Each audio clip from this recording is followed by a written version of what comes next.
स्वागत है। जल्दी से आज ये क्लास अपना स्टार्ट करते हैं हम लोग। और आज बिहार स्पेशल टॉप 500 का क्वेश्चन की शुरुआत करते हैं। और आप सभी को पता है कि बिहार स्पेशल से 8 से 10 क्वेश्चन आता है और जिस तरीके से वेटेज बढ़ा रहा है बिहार स्पेशल का, हमेशा आपको बिहार स्पेशल पर ध्यान रखना होगा। वो किसी की भी तैयारी हो और खासकर बिहार पुलिस यानी CSBC द्वारा लिए जाने वाला एग्जाम के लिए तो आपको तो तैयार रहना ही पड़ेगा। ठीक, वो तो नहीं छोड़ने वाला है बिहार स्पेशल। तो सभी के सभी क्वेश्चन आपको आज इजी से मॉडरेट लेवल का है। 25 से 30 क्वेश्चन ही ऐसे आपको क्वेश्चन मिलेंगे जो आपको सॉल्व करने में कुछ सोचना पड़ेगा। बाकी सभी के सभी क्वेश्चन जो है एग्जाम में पूछा हुआ क्वेश्चन या एग्जाम के लिए आने वाला क्वेश्चन मैं आपको कराने वाला हूं। तो चलिए सभी लोग तैयार हो जाइए, शुरुआत करते हैं।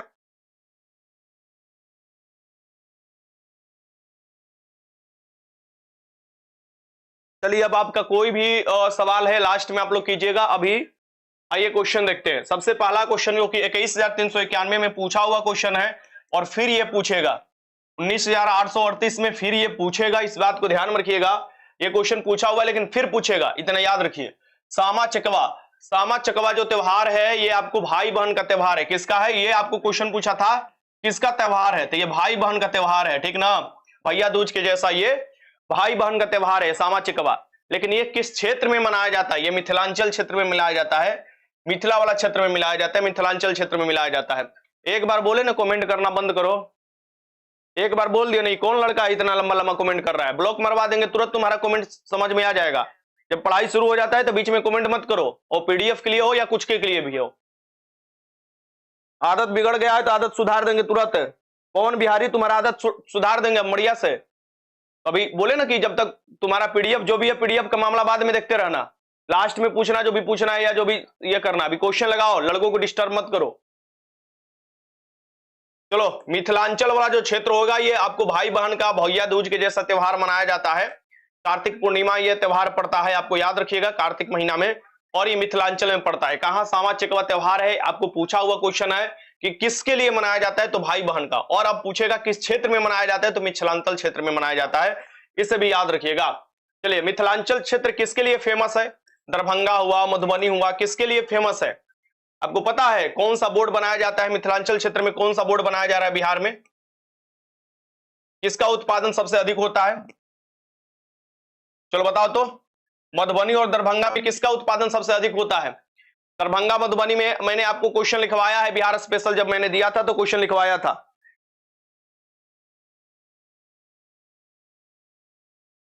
बताओ क्या होगा? मखाना। बहुत अच्छा, ये पक्का पूछेगा, पक्का पूछेगा, याद रखिएगा।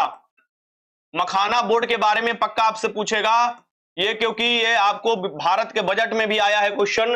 भारत के बजट में भी ये सवाल है कि मखाना का उत्पादन सबसे अधिक बिहार में होता है और मखाना बोर्ड जो बनाया जाएगा वो बिहार में बनाया जाएगा। और ये कहां पर मखाना सबसे अधिक होता है? तो दरभंगा और मधुबनी वाले क्षेत्र में सबसे अधिक होता है मखाना। और पूरे भारत में सबसे अधिक मखाना कहां होता है? बिहार में, इसलिए बिहार में मखाना बोर्ड बनेगा। चलो क्वेश्चन नंबर 2 लगाओ। बिहार की प्रथम महिला मुख्यमंत्री कब, ये कौन थी? तो बिहार की प्रथम महिला पूछ रहा है, आपको पूरे देश का नहीं, क्योंकि हम लोग बिहार स्पेशल पढ़ रहे हैं। तो बिहार की प्रथम महिला मुख्यमंत्री थी राबड़ी देवी। लालू प्रसाद जी की वाइफ हो जाएंगी राबड़ी देवी, तेजस्वी जी की माता जी हो जाएंगे राबड़ी देवी जो हो जाएंगे। ये मुख्यमंत्री है किसकी भैया?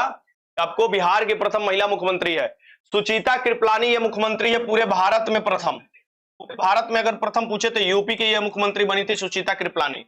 पहली महिला राज्यपाल अगर देखा जाए तो ये भी यूपी की बनी थी और भारत की पहली महिला राज्यपाल हो जाएंगी सरोजनी नायडू। ये सब आपसे क्वेश्चन पूछता है। मीरा कुमार, मीरा कुमार जो है ये सासाराम क्षेत्र से आपसे क्वेश्चन पूछ सकता है कि मीरा कुमार जो बनी थी प्रथम लोकसभा स्पीकर, क्या बनी थी? प्रथम लोकसभा स्पीकर, लोकसभा अध्यक्ष, लोकसभा अध्यक्ष प्रथम बनी थी। ये बनी थी कौन से क्षेत्र से? संसदीय क्षेत्र से, सासाराम संसदीय क्षेत्र से जीतकर बनी थी, प्रथम लोकसभा अध्यक्ष बनी थी। ये भी याद रखिएगा। जगजीवन राम की बेटी है मीरा कुमार, इसे याद रखिए। इसका आंसर क्या हो जाएगा? श्रीमती राबड़ी देवी जो हो जाएंगी ये बिहार की पहली महिला मुख्यमंत्री हो जाएंगी। चलिए आगे चलते हैं। बिहार के प्राचीन और नवीन नगरों के युग्मों में से कौन सा गलत है? यानी प्राचीन नगर जो है और उसका युग्म और नवीन नगर। चलिए बताइए, सब आसान क्वेश्चन है। हाँ, सभी लोग क्वेश्चन लगाइए, सिर्फ आपको ध्यान से क्वेश्चन लगाइए। समझिए कि बिहार स्पेशल के 8 से 10 क्वेश्चन मैं आपको फिक्स करा रहा हूं, यानी कि आप समझ लीजिए कितना फायदा में आप जाने वाले हैं। ठीक, और एक भी क्वेश्चन इधर उधर नहीं भागेगा। बिहार के प्राचीन और नवीन नगरों में देखिए, वज्रासन किसे कहा जाता था? बोध गया। बोध गया में क्या होता था भैया? ज्ञान की प्राप्ति हुआ था। किसका? अब गया का नाम बदल गया है, ये भी याद रखिएगा। गया का नाम बदलकर क्या हो चुका है? गया जी। पक्का पूछेगा, गया जी हो चुका है। गया का नाम बदलकर क्या हो चुका है? गया जी। ठीक। उदंतपुरी, उदंतपुरी महाविद्यालय भी है। आप जानते हो कि गोपाल ने इसकी स्थापना किया था। यह बिहार शरीफ में पड़ेगा। ये किसने स्थापना किया था? गोपाल ने स्थापना किया था उदंतपुरी विश्वविद्यालय का। पाटलिपुत्र, पाटलिपुत्र जो है ये पटना हो जाएगा। कौन सा हो जाएगा? पटना। वैशाली, वैशाली को हाजीपुर होगा ना कि भागलपुर होगा? गलत दिया हुआ है। भागलपुर कौन सा महाजनपद में आ जाएगा? अंग महाजनपद में मुंगेर और भागलपुर आ जाता है। ये वैशाली हाजीपुर होगा। कौन हो जाएगा? हाजीपुर हो जाएगा। हाजीपुर हो जाएगा। इस याद रखिएगा, ये वाला मिलान गलत दिया है। हाजीपुर आपको यहां पर आंसर हो जाएगा। ठीक, चलिए आगे चलते हैं। यानी कि डी वाला आंसर गलत दिया है। लोकनायक के नाम से किन्हें जाना जाता है? बिहार में लोकनायक की उपाधि किसे मिला था? बिहार में लोकनायक की उपाधि मिला था आपको जयप्रकाश नारायण जी को। जयप्रकाश नारायण जी को कौन सी उपाधि? लोकनायक का। ठीक ना? ठीक है, कोई दिक्कत? और इन्होंने संपूर्ण क्रांति का नारा कब दिया था? ये दिए थे 1574 में। सॉरी 1574 का 1974 में। 1974 में दिए थे। और संपूर्ण क्रांति के लिए इन्होंने आह्वान किया था। ये याद रखिएगा, स्टूडेंट का लीडर भी बने थे ये। तो जयप्रकाश नारायण हो जाएंगे, लोकनायक के नाम से जाने जाते हैं। ये जयप्रकाश नारायण वही हैं जिन्होंने 1942 में आजाद दस्ता का निर्माण किया था और भूमिगत आंदोलन शुरुआत किए थे भारत छोड़ो आंदोलन में। जब ये हजारीबाग जेल से फरार हो जाते हैं, दिवाली का समय होता है, और जाकर नेपाल वाला तराई क्षेत्र में रहते हैं और आपको संचार व्यवस्था को ठप करते हैं अंग्रेजों के विरुद्ध में। ये कौन हुआ करते थे भैया? जयप्रकाश नारायण हुआ करते थे। संपूर्ण क्रांति का नारा किसके द्वारा दिया गया? जयप्रकाश नारायण द्वारा। लोकनायक उपाधि किसे दिया जाता है? जयप्रकाश नारायण को दिया जाता है। ये भी याद रखिएगा। चलिए हो गया। क्वेश्चन नंबर 5 देख लेते हैं। बिहार में स्थित महाजनपदों में जानकारी मिलती है। तो बिहार में स्थित जो महाजनपद है मुख्य रूप से 3 है। 3 है। तो एक तो आप कहोगे कि वैशाली वाला हो जाएगा क्षेत्र, जो हो जाएगा आप जानते हो वैशाली वाला क्षेत्र। एक आपको अंग क्षेत्र हो जाएगा और एक मगध हो जाएगा, मगध। और एक वैशाली वाला क्षेत्र हो जाएगा। 3 आपको महाजनपद देखने को मिलते हैं, जिसमें अंग जो होता है, जिसकी राजधानी चंपा है, ये सबसे पूर्व में महाजनपद है। सबसे 16 महाजनपद में सबसे पूर्व में बिहार में ही है, अंग पड़ता है। और अंगूतर निकाय, अंगूतर निकाय एक बौद्ध ग्रंथ है। अंगूतर निकाय एक बौद्ध ग्रंथ है जिसमें क्या मिलता है आपको? महाजनपदों के बारे में जानकारी मिलता है।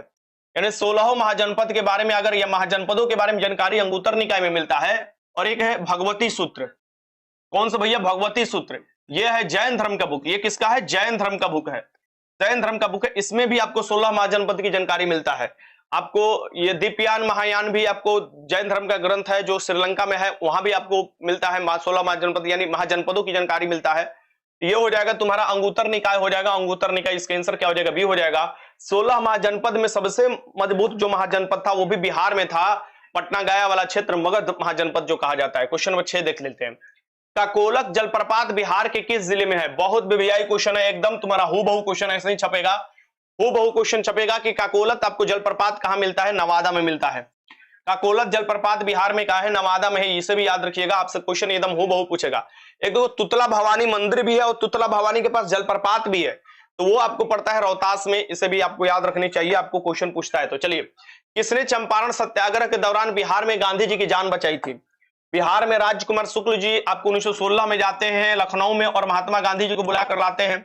1917 में देखिएगा महात्मा गांधी आते हैं। 3 कठिया व्यवस्था था जो, उसको खत्म करने के लिए, यानी नील की खेती जबरन 3 कट्ठा पर 20 कट्ठा में कराया जाता था, उसको खत्म करने के लिए महात्मा गांधी आते हैं। उसके बाद देखिएगा कि यहाँ पर आपको जो जान बचाया जाता है वो बख्त खां द्वारा, अंग्रेजों से जो जान लेना चाहते थे वो बतख खाते, माने बख्त नहीं बतख खाते, बतख मियाँ जिसे कहा जाता है। बतख मियाँ ने इनको क्या किए थे? बतख मियाँ ने इनका जान बचाए थे। इसका आंसर क्या हो जाएगा? बी। आपसे क्वेश्चन पूछे किसने बुलाया था? राजकुमार शुक्ल ने बुलाया था। आपने क्वेश्चन पूछे कि किसने जान बचाया था, तो बतख मियाँ ने इनका जान बचाया था। ये बीपीएससी में भी क्वेश्चन पूछा हुआ है, एकदम क्वेश्चन आपका छपेगा। इसका आंसर क्या हो जाएगा यहाँ पर? आपका बी हो जाएगा। जब चंपारण में महात्मा गांधी आए थे तो उनका जान बतख मियाँ ने बचाया था। बिहार में गंगा नदी के किनारे स्थित जिलों की संख्या कितना है? बिहार का पूरे भारत की सबसे लंबी नदी है गंगा नदी, जिसकी लंबाई है 2525 किलोमीटर। ये पूरे भारत की लंबाई है। बिहार में इसकी लंबाई है 445 किलोमीटर। कितनी लंबाई है? 445 किलोमीटर। अब तुमसे क्वेश्चन पूछ रहा है कि बिहार में गंगा नदी के किनारे स्थित जिलों की संख्या कितना है? ये टोटल 12 जिला है। कितना जिला है? टोटल 12 जिला है। बिहार में सबसे बड़ा जो जिला है गंगा नदी का वो है पटना जिला। पटना जिला से सबसे अधिक लंबा आपको 99 किलोमीटर की आपको देखिएगा ये तय करती है। आपको दूरी। और उसके बाद आता है भागलपुर। भागलपुर में भी देखिएगा कि लगभग 98 से 97 किलोमीटर की दूरी तय करती है। ये दूसरा सबसे बड़ा जिला हो जाएगा जो पटना के गंगा नदी तय करती है। टोटल 12 जिलों से गंगा नदी पार होती है बिहार की, और ये याद रखिएगा 445 किलोमीटर जो है गंगा नदी बिहार में बहती है। चलिए, बिहार के अधिकांश भाग निम्न में से किस प्रकार की मिट्टी से आच्छादित है? तो बिहार में ज्यादातर देखोगे कि 92 से 94% जो है लगभग मिट्टी ही, मतलब कि मैदानी क्षेत्र है। और मैदानी क्षेत्र में भी सबसे अधिक जो मिट्टी है यह जलोढ़ मिट्टी है। और जलोढ़ मिट्टी को ही हम लोग क्या कहते हैं? कछारी मिट्टी कहते हैं। जलोढ़ मिट्टी को ही हम लोग क्या कहते हैं? कछारी मिट्टी कहते हैं। जलोढ़ मिट्टी को ही हम लोग क्या बोलते हैं? कछारी मिट्टी। जलोढ़ जो होता है ये होता है बांगर। बांगर जो होता है ये याद रखिएगा, बांगर जो होता है एक होता है खादर। खादर बांगर जो हो जाता है ओल्ड होता है, ओल्ड मिट्टी होता है, नदी के किनारे से दूर रहेगा।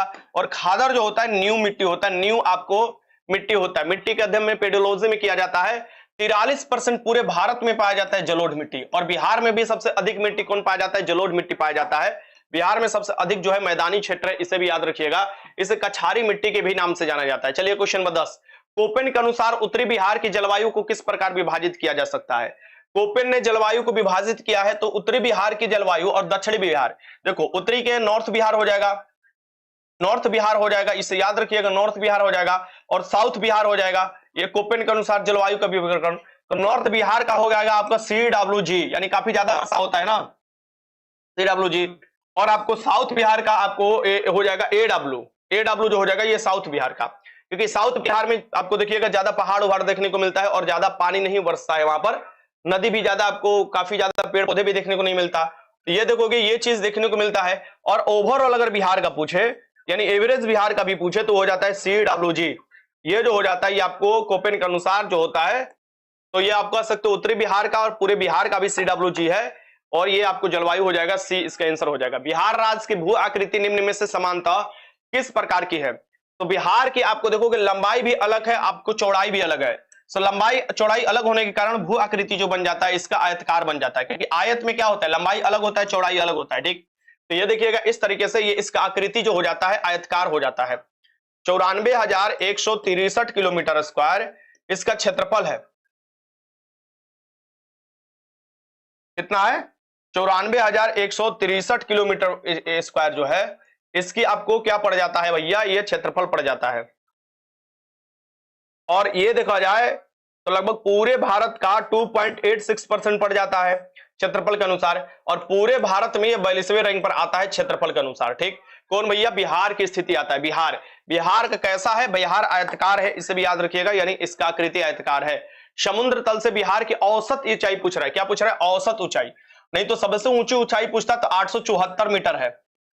874 मीटर जो होता है ये आपको कौन पड़ता है भैया? तो ये पड़ता है पश्चिमी चंपारण में। कौन सा पड़ता है? शिवालिक का भाग, सोमेश्वर का किले जिसे कहा जाता है, या सोमेश्वर की पहाड़ी के सबसे ऊंचा चोटी कौन सा है? 874 मीटर ऊंचा है सोमेश्वर किला जिसे कहा जाता है, या सोमेश्वर की चोटी कहा जाता है। सोमेश्वर के आप देखिएगा चोटी या किला कहा जाता है, ये आपको 874 मीटर आपको ऊंचा पड़ता है। लेकिन औसतन ऊंचाई पूछे तो ये होता है 53 मीटर। औसतन माने एवरेज का बिहार की ऊंचाई है वो होता है 53 मीटर। औसतन मीटर जो हो जाएगा 53 मीटर। बिहार के सबसे ऊंची जो जगह है वो सोमेश्वर का किला या सोमेश्वर की पहाड़ी की सबसे ऊंची चोटी है, जो हम सोमेश्वर के किला बोलते हैं। 874 मीटर वो ऊंची है, ये भी याद रखिएगा समुद्र तल से। आगे चलते हैं। बिहार के किस विद्वान को मैथिली कोकिल कहा जाता है? मैथिली कोकिल इसलिए कहा जाता है क्योंकि ये मैथिली भाषा के लिए विद्वान माने जाते हैं, सबसे अधिक विद्वान माने जाते हैं, बड़े विद्वान है, इसलिए इनसे मैथिली कोकिल भी कहा जाता है। ये हो जाएंगे विद्यापति। विद्यापति को मैथिली कोकिल भी कहा जाता है, इसे भी याद रखिएगा। भोजपुरी के शेक्सपियर कहे जाते हैं, भिखारी ठाकुर को कहा जाता है क्योंकि भोजपुरी के लिए जाने जाते हैं भिखारी ठाकुर, ये भी आपको पता होना चाहिए। इसका आंसर क्या हो जाएगा यहाँ पर? आपका सी हो जाएगा। मैथिली कोकिल के नाम से आपको जाने जाते हैं, आपको विद्यापति को जाना जाता है। क्वेश्चन नंबर 14 देख लेते हैं। बिहार के किस भाग से सर्वप्रथम पूरा पाषाणकालीन औजार मिले थे? पूरा पाषाणकालीन औजार मिले थे। पूरा पाषाणकालीन मतलब कि जब एकदम आपको शुरुआती हो रहा था, जब लोग है ना, इंसान जो है पत्थर का प्रयोग करने स्टार्ट कर दिए थे शिकार के लिए। और देखिएगा कि ये पूरा पाषाणकालीन एकदम शुरुआती समय का होता है। पाषाण माने पत्थर होता है, और इसमें देखिएगा कि दक्षिणी भाग से मिलता है। कहां से? दक्षिणी भाग से। ज्यादातर कहां से मिलता है? मुंगेर से। मुंगेर से देखने को मिलता है। कहां से मिलता है? मुंगेर से देखने को मिलता है। मुंगेर, भागलपुर, नवादा, नालंदा, इस वाले क्षेत्र से देखिएगा कि पाषाणकालीन आपको क्षेत्र से औजार देखने को मिलते हैं पत्थर का। और बिहार के सर्वप्रथम पूरा पाषाणकालीन औजार दक्षिणी भाग से मिलते हैं, बिहार के दक्षिणी भाग से। ये भी आपसे क्वेश्चन पूछता है आपको। और आपसे पूछा नवपाषाण नवपाषाण के लिए आपको देखिएगा एक छपरा का क्षेत्र पड़ता है, आपको छपरा का जहां पर हिरण का आपको मिला हुआ है, क्या मिला है, हिरण के जो सींग है या हड्डी है उसके औजार मिला है। चिरांद जिसे बोला जाता है, क्या कहा जाता है, चिरांद कहा जाता है, छपरा में पड़ता है, सारण में पड़ता है, चिरांद सारण में पड़ता है।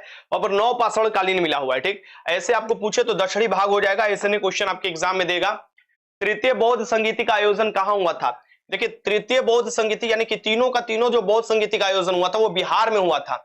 चौथा बौद्ध संगीति का जो हुआ था वो जम्मू कश्मीर में हुआ था। और ये कुंडलवन जम्मू कश्मीर में किसने किया था, कनिष्क ने किया था। राजा कनिष्क कुषाण वंश के प्रतापी शासक थे। राजा कनिष्क ने आपको देखिएगा कुंडलवन कश्मीर में आपको करते हैं प्रथम शताब्दी में, ये देखिएगा कि जम्मू कश्मीर में चौथा बौद्ध संगीति करते हैं। लेकिन तीनों का तीनों बौद्ध संगीति बिहार में हुआ था। पहला जो बौद्ध संगीति हुआ था फर्स्ट वो राजगीर में हुआ था, अजात शत्रु के शासनकाल में हुआ था, ये याद रखिएगा। 483 ईसा पूर्व में हुआ था। वैशाली में देखिएगा 383 ईसा पूर्व में सेकेंड हुआ था और कालाशोक के शासनकाल में हुआ था। किसके शासनकाल में, सेकेंड में हुआ था, कालाशोक के शासनकाल में। पाटलिपुत्र में पटना में आपको हुआ था और ये आपको थर्ड हुआ था और ये अशोक के शासनकाल में हुआ था। ठीक, तो आप कह सकते हो कि पाटलिपुत्र में जो हुआ था यह तीसरा बौद्ध संगीति हुआ था। महाकश्यप इसकी अध्यक्षता, मोगली पुस्तिस इसकी अध्यक्षता करता है। महाकश्यप तो पहला आपको किया था, मोगली पुस्तिस जो है इसकी अध्यक्षता करता है। और आप देखिएगा कि ये देखिएगा कि आपको थर्ड जो होता है ये पाटलिपुत्र में होता है। कहीं कहीं आपको अलग अलग आपको समय दे सकता है, कहीं कहीं 255 दे सकता है, कहीं कहीं 253 दे सकता है कि ईसा में आपको पूर्व में हुआ था। इसका आंसर क्या होगा, पाटलिपुत्र हो जाएगा। और इसकी अध्यक्षता किसने किया था, आपको मुगली पुस्तिस ने किया था। और मुगली पुस्तिस ने ही अभिधम पिटक यानी लास्ट जो पिटक हो जाएगा उसकी आपको रचना किया था। इसी समय तीसरे बौद्ध संगीति में किया था। ठीक ना, इसे याद रखिए। चौथा बौद्ध संगीति जो हुआ था जम्मू कश्मीर में हुआ था, जो कनिष्क के शासनकाल में हुआ था। वसुमित्र ने इसकी अध्यक्षता किया था।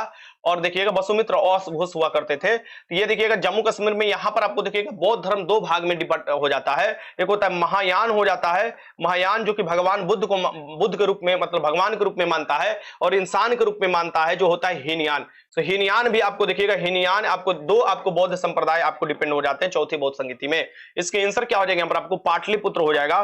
पाटलिपुत्र गंगा सोन नदी के संगम पर स्थित है। पंचायती राज संस्थानों में महिलाओं को 50% आरक्षण दिया गया। तो 2006 में हम 2006 में देखिएगा बिहार में आपको 1953 का जो पंचायती राज है, 1953 का जो 93 माफ करना 1993 का जो पंचायती राज है, जिसमें आपको 73वां संविधान संशोधन द्वारा आपको संवैधानिक दर्जा मिला था, इसको नियमित चुनाव कराने के लिए 2006 में हम लोग पंचायती राज अधिनियम लेकर आते हैं बिहार में। और फिर उस समय से नियमित चुनाव होता है हर 5 साल के बाद। और इसमें आप देखिएगा कि आपको 2006 में ही महिलाओं को आपको 50% सीट रिजर्व कर दिया जाता है। आर्टिकल 243 के डी के अनुसार, आर्टिकल 243 के डी के अनुसार आपको रिजर्व कर दिया जाता है। इसे याद रखिएगा 50%। और बिहार में ये सबसे पहले देखने को मिलता है, बाकी आगे राजस्थान भी करता है और जगह भी किए जाते हैं, यानी सीट रिजर्व किए जाते हैं। ठीक ना, पंचायती राज में टोटल 29 सब्जेक्ट होते हैं जिस पर कानून बनाना पड़ता है। और पंचायती राज राज्य सरकार के अधीन आता है। पंचायती राज का चुनाव जो है आर्टिकल 243 के में राज्य निर्वाचन आयोग के बाद किया जाता है, वो कराया जाता है उसके द्वारा। चलिए क्वेश्चन नंबर 17, निम्नलिखित में से बिहार के पहले मुख्यमंत्री कौन थे। तो बिहार के पहले मुख्यमंत्री का नाम पक्का पूछेगा एग्जाम में। देखिए जितने भी मैं क्वेश्चन करा रहा हूं ना, क्योंकि आपके एग्जाम जो है 6 शिफ्ट में होगा और आप जानते हैं कि एक एक दिन में कितना पेपर तैयार किया जाता है, तो उस हिसाब से अगर क्वेश्चन तैयार किया जा रहा है तो बिहार स्पेशल का भर भर कर क्वेश्चन आएगा, हर एग्जाम में आएगा। और हर एग्जाम में देखिएगा कोई ना कोई क्वेश्चन आपके डायरेक्ट देखने को आते हैं। मैं लास्ट बार क्या किया था कि लास्ट बार मैं आपको बिहार स्पेशल का मात्र 6 पेज में दिया था, 6 पेज में मैंने क्वेश्चन कराया था, जिसमें से लगभग 6 से 7 क्वेश्चन डायरेक्ट आपको हर शिफ्ट में हिट कर गया था। तो आप समझिए कि अभी तो मैंने 500 क्वेश्चन कराने आपको स्टार्ट किया हूं। अब तो ये 500 सोचो कि तुम्हारा क्या हाल बना कर रख देगा, यानी एग्जाम का पूरा एकदम समझो लेवल ही बराबर कर देगा बिहार स्पेशल के नाम से। निम्नलिखित में से बिहार के पहले मुख्यमंत्री कौन थे। बिहार के पहले मुख्यमंत्री थे श्री कृष्ण सिंह। अब कहोगे सर जी तेरी यादें क्यों बंद किए हुए हैं। तेरी यादें कल जानते हो कि सम्मान समारोह था, जिसमें सभी के सभी लोग बिजी थे। मतलब समझो कि अभी वो हालत नहीं है कि आपको क्वेश्चन कराया जाए, फिर भी मैं क्वेश्चन आपको करा रहा हूं क्योंकि आपका आदत बना रहे, बस इसी के चलते कि आपका आदत बना रहे। इसके आंसर क्या हो जाएगा यहाँ पर, ए हो जाएगा। श्री कृष्ण सिंह को बिहार के पहले मुख्यमंत्री बनाया गया था। पहले मुख्यमंत्री को प्रधानमंत्री भी कहा जाता था। तो बिहार के पहले मुख्यमंत्री कौन हो जाएंगे, श्री कृष्ण सिंह हो जाएंगे। और बिहार के अभी के मुख्यमंत्री नीतीश कुमार हो जाएंगे। और बिहार के बार और अधिक दिनों तक बनने वाले भी मुख्यमंत्री कौन हो जाएंगे? नीतीश कुमार। बिहार के किस स्थान से गांधी जी ने अपना प्रथम सत्याग्रह शुरू किया था? तो गांधी जी ने आपको देखिएगा चंपारण से किया था। कहां से किया था? आपसे क्वेश्चन पूछेगा कि गांधी जी ने सबसे पहला सत्याग्रह कहां से किया था, जिसे चंपारण सत्याग्रह कहा जाता है। तो चंपारण सत्याग्रह हो जाएगा, यहाँ पर चंपारण हो जाएगा, ये आपको याद रखिएगा, ससरम नहीं, चंपारण सत्याग्रह। नील के 3 कठिया व्यवस्था था, 3 कट्ठा पर नील की खेती करना पड़ता था। राजकुमार शुक्ल जाकर बुलाते हैं और ये आते हैं तो अपना शुरुआत करते हैं आपको चंपारण सत्याग्रह 1917 बिहार, भारत में और पूरे बिहार में भी। राज्य के कार्यपालिका की वास्तविक शक्ति किसमें होता है? कार्यपालिका मतलब होता है जो कानून को लागू करवाता है, विधायिका माने जो कानून को बनाता है, न्यायपालिका माने जो न्याय सुनाता है कानून के उल्लंघन पर। सो कार्यपालिका में आपको सभी मंत्री लोग आ जाएंगे। सभी देखो, एक कार्यपालिका अस्थायी होता है, अस्थायी होता है। तो अस्थायी कार्यपालिका वो हो जाते हैं जो आप लोग होंगे, जैसे पुलिस बनोगे, डीएसपी बनोगे, डीएम बनोगे, एसडीएम बनोगे, वो सभी के सभी अस्थायी कार्यपालिका हो जाते हैं। अस्थायी नेता मदारी लोग अस्थायी कार्यपालिका हो जाते हैं। ठीक, तो ये देखोगे अस्थायी जो कार्यपालिका होते हैं, वास्तविक शक्ति किसमें होता है? मुख्यमंत्री में होता है। किसमें होता है? मुख्यमंत्री। नाम मात्र की शक्ति जो होता है या राज्यपाल। क्योंकि देखो, जो कार्यपालिका का कार्य किए जाते हैं, कार्यपालिका का कार्य किए जाते हैं, उनमें किसका नाम होता है? नाम होता है राज्यपाल का। क्योंकि कार्यपालिका प्रमुख राज्य का कौन होता है? आपको राज्यपाल होता है। लेकिन वास्तविक शक्ति अगर पूछे तो वास्तविक शक्ति आपको मुख्यमंत्री वाले मंत्रिपरिषद में होता है। मुख्यमंत्री के ही सुझाव पर आपको देखिएगा कि आपको राज्यपाल को काम करना पड़ता है। इस तरीके से इसके आंसर क्या हो जाएगा? यहाँ पर आपका बी हो जाएगा, मुख्यमंत्री की नियुक्ति राज्यपाल करता है। चलिए क्वेश्चन नंबर 20 देख लेते हैं। निम्नलिखित में से बिहार का राजकीय पक्षी क्या है? तो राजकीय पक्षी जो है ये क्या है, और इसके लिए दिवस मनाया जाता है। एक दिवस मनाया जाता है, छोटकी पक्षी है बेचारी, और इसके लिए 20 मार्च को क्या मनाया जाता है? इसके लिए गौरैया दिवस मनाया जाता है। साथ में इसी के 2 दिन बाद देखिएगा बिहार दिवस भी मनाया जाता है, बिहार दिवस भी मनाया जाता है। और बिहार दिवस के साथ साथ देखिएगा जल दिवस मनाया जाता है। क्या मनाया जाता है? जल दिवस भी मनाया जाता है। इसे भी याद रखिएगा, ये दोनों को दोनों 22 मार्च को मनाया जाता है, बिहार दिवस, जल दिवस। ठीक, और बाकी देखिएगा 20 मार्च को गौरैया दिवस। गौरैया हमारी छोटकी पक्षी जो हो जाएगी, बिहार के राजकीय पक्षी हो जाएगी। और वही अगर भारत का राजकीय पक्षी पूछे तो वो हो जाती है तुम्हारा, वो मोर हो जाता है, पाओ क्रिकेटस हो जाता है ना, गौरैया। चलिए, बक्सर का युद्ध कब हुआ था? देखो भैया, बक्सर का युद्ध होता है बक्सर नामक जगह पर। तीनों सेनाएं हार जाती है। बंगाल की आपको सेना, मगध की सेना और साथ में आपको मुगल सेना, तीनों को हरा देता है, हेक्टर मुनरो हरा देता है ना। और आप देखिएगा ये 22 अक्टूबर 1764 को हुआ था। 22 अक्टूबर 1764 बक्सर गंगा नदी के किनारे हुआ था। और तीनों संयुक्त सेनाओं को हरा दिया जाता है। अंग्रेज का डायरेक्ट अधिपत्य भारत में आ जाता है। अब अंग्रेज ये जान जाता है कि हमारा अब कोई कुछ बाल बका नहीं बिगाड़ सकता। तो बक्सर का युद्ध आपको बहुत निर्णायक युद्ध था अंग्रेजों के लिए। सबसे निर्णायक युद्ध कौन था? बक्सर का युद्ध था अंग्रेजों के लिए, भारत में अधिपत्य करने के लिए। इसके बाद ही देखिएगा 2 संधि भी होता है। 12 अगस्त को, 16 अगस्त को 2 संधि होता है। इलाहाबाद की इसे 2 संधि कहा जाता है। अब इलाहाबाद के नाम बदल चुका है और आप देखिएगा प्रयागराज हो चुका है। ये आपको कब हुआ था? आपको 1765 में हुआ था। इसे भी याद रखिएगा। तो चलिए, इसके आंसर क्या हो जाएगा? यहाँ पर आपका ए हो जाएगा, ए हो जाएगा। चलिए आगे चलते हैं। निम्नलिखित में से बिहार की प्रथम राज्य भाषा कौन है? बिहार की प्रथम राज्य भाषा के लिए देखिएगा आर्टिकल 243 है, 343, आर्टिकल 343 में भारत के राजभाषा के बारे में बताया गया है। और इसके लिए देवनागरी लिपि, और बिहार में भी आपको हिंदी ही राजभाषा अपनाया गया। कौन सा भैया? हिंदी, हिंदी अपनाया गया है। और उसके बाद देखिएगा 1980 से 84 के दशक में जो आपको भाषा अपनाया गया है, यानी 80 के दशक में आप कह सकते हो कि सेकेंड वाला, उसे उर्दू अपनाया गया है। और इसमें भिखारी ठाकुर का सबसे बड़ा योगदान था उर्दू अपनाने में, सेकेंड भाषा। और थर्ड भाषा पूछे हम लोगों का बिहार का तो हो जाएगा मैथिली। वो भी कौन हो जाएगा? मैथिली। तो आप कहोगे हिंदी फर्स्ट हो जाएगा, उर्दू सेकंड हो जाएगा, मैथिली आपको थर्ड हो जाएगा। इसके आंसर क्या हो जाएगा भैया? हिंदी भाषा हो जाएगा, हिंदी की भाषा हो जाएगा। चलो आगे चलते हैं। बिहार का कौन सा जिला जूट उत्पादन में अग्रणी है? तो बिहार के कौन सा जिला जूट को क्या कहा जाता है? गोल्डन फाइबर कहा जाता है। जूट को क्या कहा जाता है? गोल्डन फाइबर कहा जाता है। और जूट के उत्पादन में बिहार का अग्रणी जिला कौन हो जाएगा? देखो, जूट का उत्पादन में सबसे अगर पूछे तो वेस्ट बंगाल हो जाएगा। यानी आपको वेस्ट बंगाल आपको हो जाएगा, वेस्ट बंगाल आपको जो होगा, यानी वेस्ट बंगाल जो हो जाएगा, ये आपको माने पश्चिम बंगाल जो हो जाएगा, ये क्या हो जाएगा आपका? वो तो पश्चिम बंगाल जो हो जाएगा, पश्चिम बंगाल, ये सबसे अग्रणी जिला है। उसके बाद सेकेंड अग्रणी राज्य है। उसके बाद बिहार आपको सेकेंड स्थान पर आता है। और थर्ड पर आता है असम। थर्ड पर क्या आता है? असम आता है। ठीक, अब बिहार में देखा जाए तो सबसे पहले स्थान पर कौन आता है? पूर्णिया आता है। पूर्णिया आपको एक अधिकार है बिहार में, अगर देखा जाए आपको सबसे अधिक उत्पादन करता है, इसे याद रखिएगा। 1 मिनट 1 मिनट 1 मिनट, गया गया गया गया, 1 मिनट 1 मिनट। अब ले तुम लोगों का समझो कि ये अचानक क्लास खत्म हो जाता, लैपटॉप का चार्जर नहीं लगाए थे और समझो क्लास करा रहे थे। एक बार वीडियो को सभी लोग लाइक कर दीजिए। समझिए कि यहां से 6 से 8 क्वेश्चन तो डायरेक्ट आपके एग्जाम में हिट करने वाला है। बस 5 दिन में खत्म कर देंगे सारा का सारा मैटर। और आपको देखिएगा, ये पहले मैटर खत्म कीजिए। अगर बिहार पुलिस में जाना चाहते हैं, दिए गए विकल्पों में से बिहार आने वाला पहला अंग्रेज यात्री कौन था? तो आप देखोगे लगभग ये 1557-58 का समय था, ठीक ना। महारानी देखिएगा एलिजाबेथ का पत्र लेकर ये आता है और ये रोल्फ फिच होता है। रोल्फ फिच जो आया था बिहार में सबसे पहले आया था, ये अंग्रेज अधिकारी में रोल्फ फिच हो जाएगा, इसे भी याद रखिएगा। चलिए आगे चलते हैं।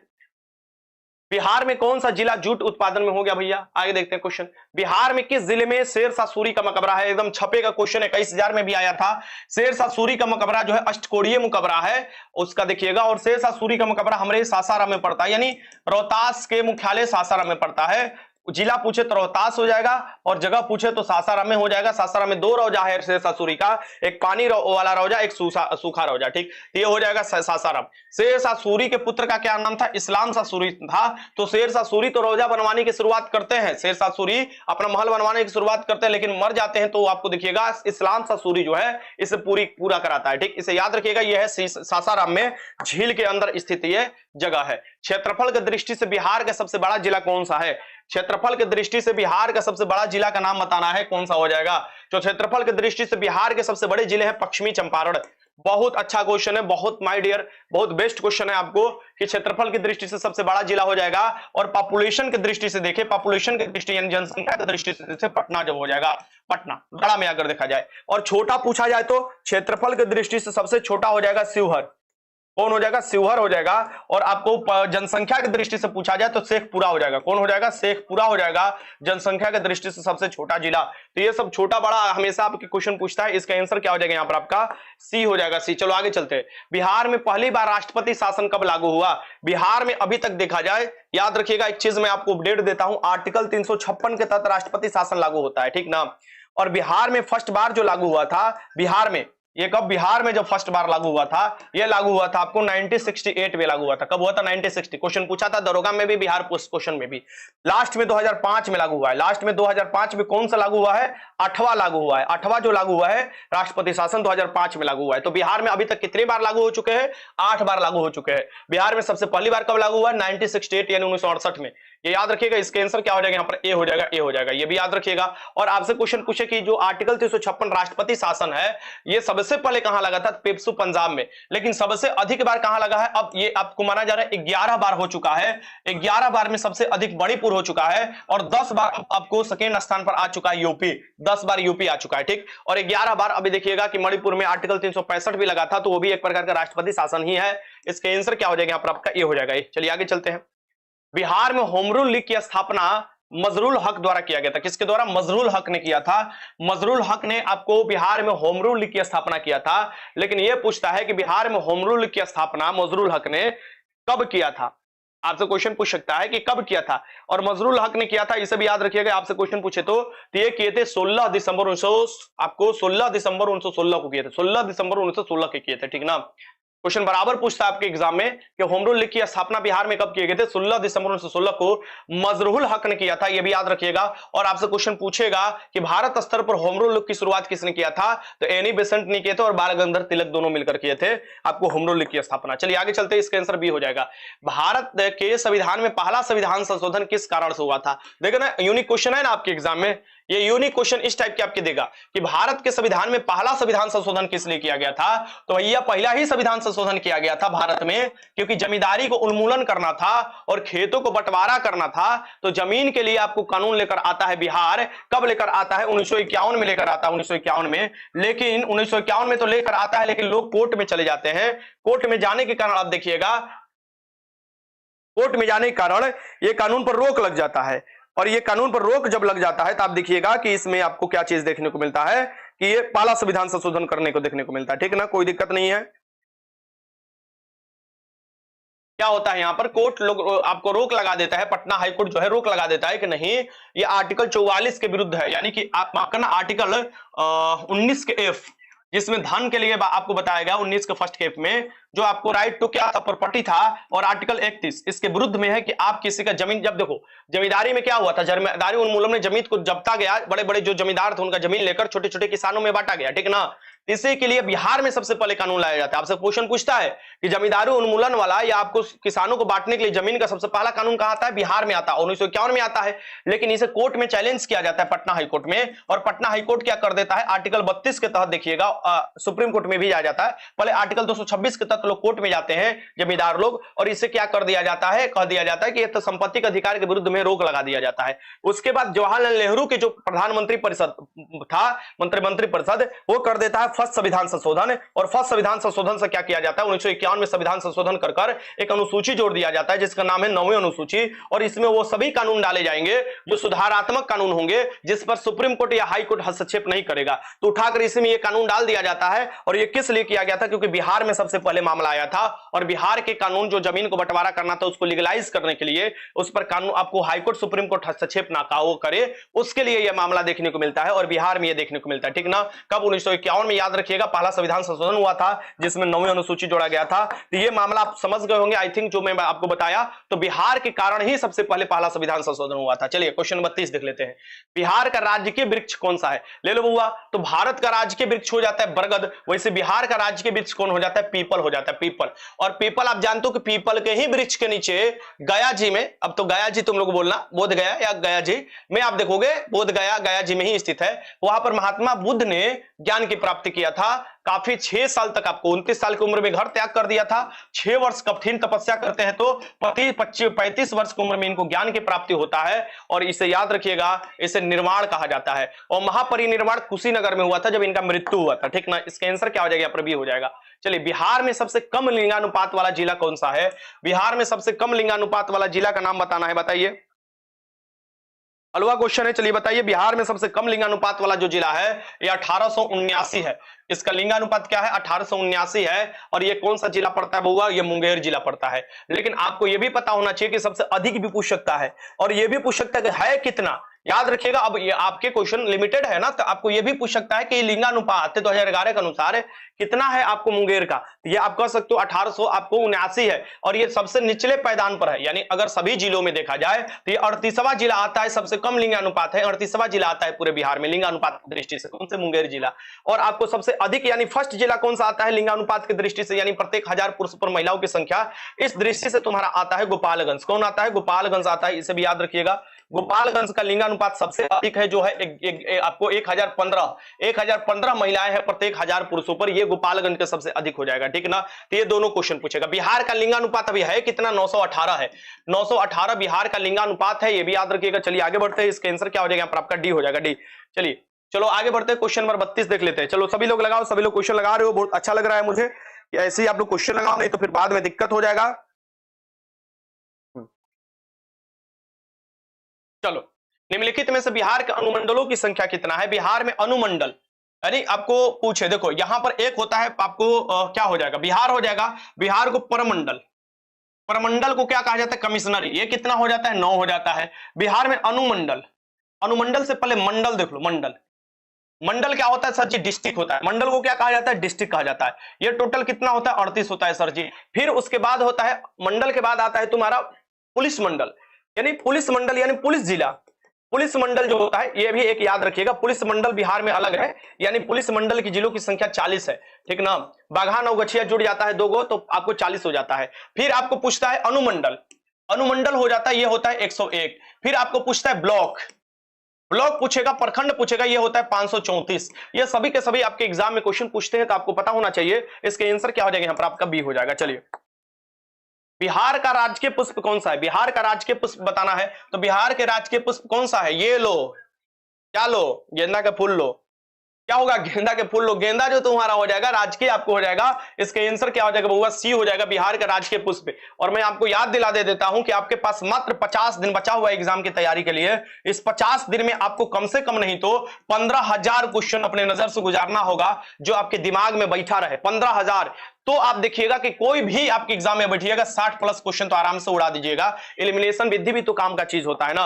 गेंदा का हो जाता है, और भारत का पूछे, भारत का राष्ट्रीय पूछे भारत का पूछे तो हो जाता है कमल। ये भी याद रखिएगा, इसके आंसर क्या हो जाएगा, ललका ललका पियरका पियरका गेंदा के फुलवा। चलो क्वेश्चन नंबर आप देते हैं 34 में, बिहार का राजकीय पशु कौन सा है? बिहार का राजकीय पशु बैल हो जाएगा। बराबर देता है आपके क्वेश्चन में, बिहार का राजकीय पशु क्या हो जाता है, बैल हो जाता है। और बिहार का तो ये ठीक है, भारत का पूछे तो ये भी याद रखिएगा, पैंथेरा टिग्रिस होता है भारत का, और उसका नाम होता है बाघ, बाघ होता है। और प्रोजेक्ट टाइगर कब लाया गया था? 1973 में लाया गया था, ये भी याद रखिएगा। बाघ स्टेट किसे कहा जाता है? मध्य प्रदेश को कहा जाता है। बिहार में परमंडलों की संख्या डायरेक्ट लगाएंगे हम लोग, आगे उड़ जाएंगे। परमंडलों की संख्या 9 है, कमिश्नरियों की संख्या 9 है बिहार में। बिहार में सर्वाधिक जनसंख्या वाला जिला कौन सा है? तो बिहार में सबसे अधिक जनसंख्या वाला, जिसका लगभग देखोगे 56 लाख से भी अधिक जनसंख्या है, यह देखिएगा पट्टा जिला हो जाएगा। पट्टा जिला का सबसे अधिक जनसंख्या है, और सबसे कम पूछे तो शेखपुरा का है। शेखपुरा का सबसे कम है, यह भी याद रखिएगा। शेखपुरा का सबसे कम जनसंख्या है, इसे भी याद रखिए। इसके आंसर क्या हो जाएगा यहाँ पर आपका? ए हो जाएगा।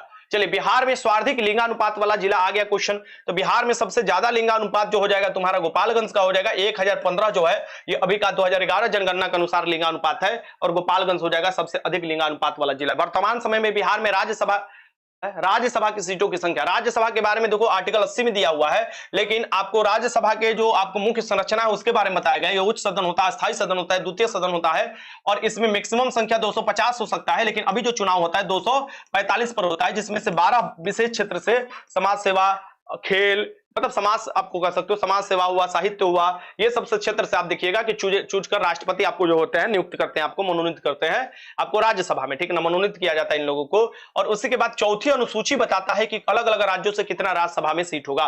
तो चौथी अनुसूची बताता है तो बिहार से कितना होगा? 16 होगा। लोकसभा में पूछे तो 40 हो जाएगा। विधानसभा में पूछे तो 243 हो जाएगा। और साथ में देखिएगा विधानसभा की सीटों के बारे में, संरचना के बारे में आर्टिकल 170 में बताया गया। विधानसभा के बारे में आर्टिकल 170 में बताया गया है, जिसमें बताया गया कि मैक्सिमम संख्या विधानसभा का 60 हो सकता है, और मिनिमम संख्या जो हो सकता है आपको 500 हो सकता, मतलब मैक्सिमम नहीं, सॉरी उल्टा लिख दिए, उल्टा हो गया भाई, उल्टा हो गया, उल्टा। मैक्सिमम कितना हो सकता है? 500 हो सकता है, और मिनिमम कितना हो सकता है? 60 हो सकता है। और बिहार में कितना विधानसभा के सीट आपको हो जाएगा तुम्हारा 243। और विधान परिषद बिहार में है, बिहार में विधान परिषद भी है, और इसका टोटल कितना सीट है? 75 है। और ये किस आर्टिकल में दिया है? आर्टिकल 169 में दिया हुआ है। और इसमें कितना मैक्सिमम हो सकता है? मैक्सिमम जो हो सकता है उसी राज्य के विधानसभा के 1/3 हो सकता है, 1/3 से अधिक नहीं हो सकता उसी राज्य का। यह क्वेश्चन पूछा था बिहार पुलिस में, आपको बिहार दरोगा में भी आपको लगातार बैक टू बैक पूछा था आपको पिछला वाला एग्जाम में, ठीक। और आप देखिएगा मिनिमम संख्या पूछ सकता है, इस बार 40 हो सकता है। विधान परिषद की संख्या मिनिमम 40 हो सकता है, मैक्सिमम उसी राज्य के आपको 1/3 हो सकता है विधानसभा का। तो ये सभी क्वेश्चन पूछता है, तो आप लोग उड़ा दीजिएगा, मुझे पता है, आराम से लगाकर बढ़ जाइएगा। चलिए आगे चलते हैं। बिहार विधानसभा में वर्तमान निम्नलिखित में कितने सदस्य? आ गया क्वेश्चन 243, 245 ऑप्शन में देता है, कंफ्यूज नहीं होना चाहिए। 243 है, और ये 243 में से भी आप देखिएगा कि आपको पूछे कि एससी का कितना सीट रिजर्व है और एसटी का कितना सीट रिजर्व है। तो एससी के लिए आप देखिएगा कितना सीट रिजर्व है, 38 सीट रिजर्व है, और एसटी के लिए 2 सीट रिजर्व है विधानसभा में, ये भी याद रखिएगा। और आपसे क्वेश्चन पूछे कि लोकसभा में बिहार का कितना सीट रिजर्व है, तो लोकसभा में बिहार का 6 आपको जो है एससी कैटेगरी का सीट रिजर्व है, ये भी याद रखिएगा। लोकसभा में 6 बिहार के, ये भी याद रखिए, क्वेश्चन आपसे पूछेगा। चलो आगे 40। बिहार में चर्चित गंगाजल की घटना, भैया देख लो, गंगाजल मूवी देखे होगे तुम लोग, और गंगाजल की घटना सच्चाई पर आधारित घटना है। जो लोग क्या करते थे, किसी को रेप कर देते थे, और किसी लड़की के मुंह पर तेजाब फेंक देते थे, किसी लड़की को प्रताड़ित करते थे रोड पर चलते हुए, और उनको तेजाब मुंह पर फेंक देते थे। तो एक समय आता है आपको कि जो देखोगे कि यहां पर भागलपुर में पुलिस लोग काफी मजबूत हो जाते हैं, और पुलिस लोग जो ये काम करते थे उसको पकड़ कर आते हैं, जेल में बंद करते हैं, और उसके आंख में तेजाब डालते हैं। तेजाब को ही वो लोग क्या बोलते हैं? गंगाजल बोलते हैं।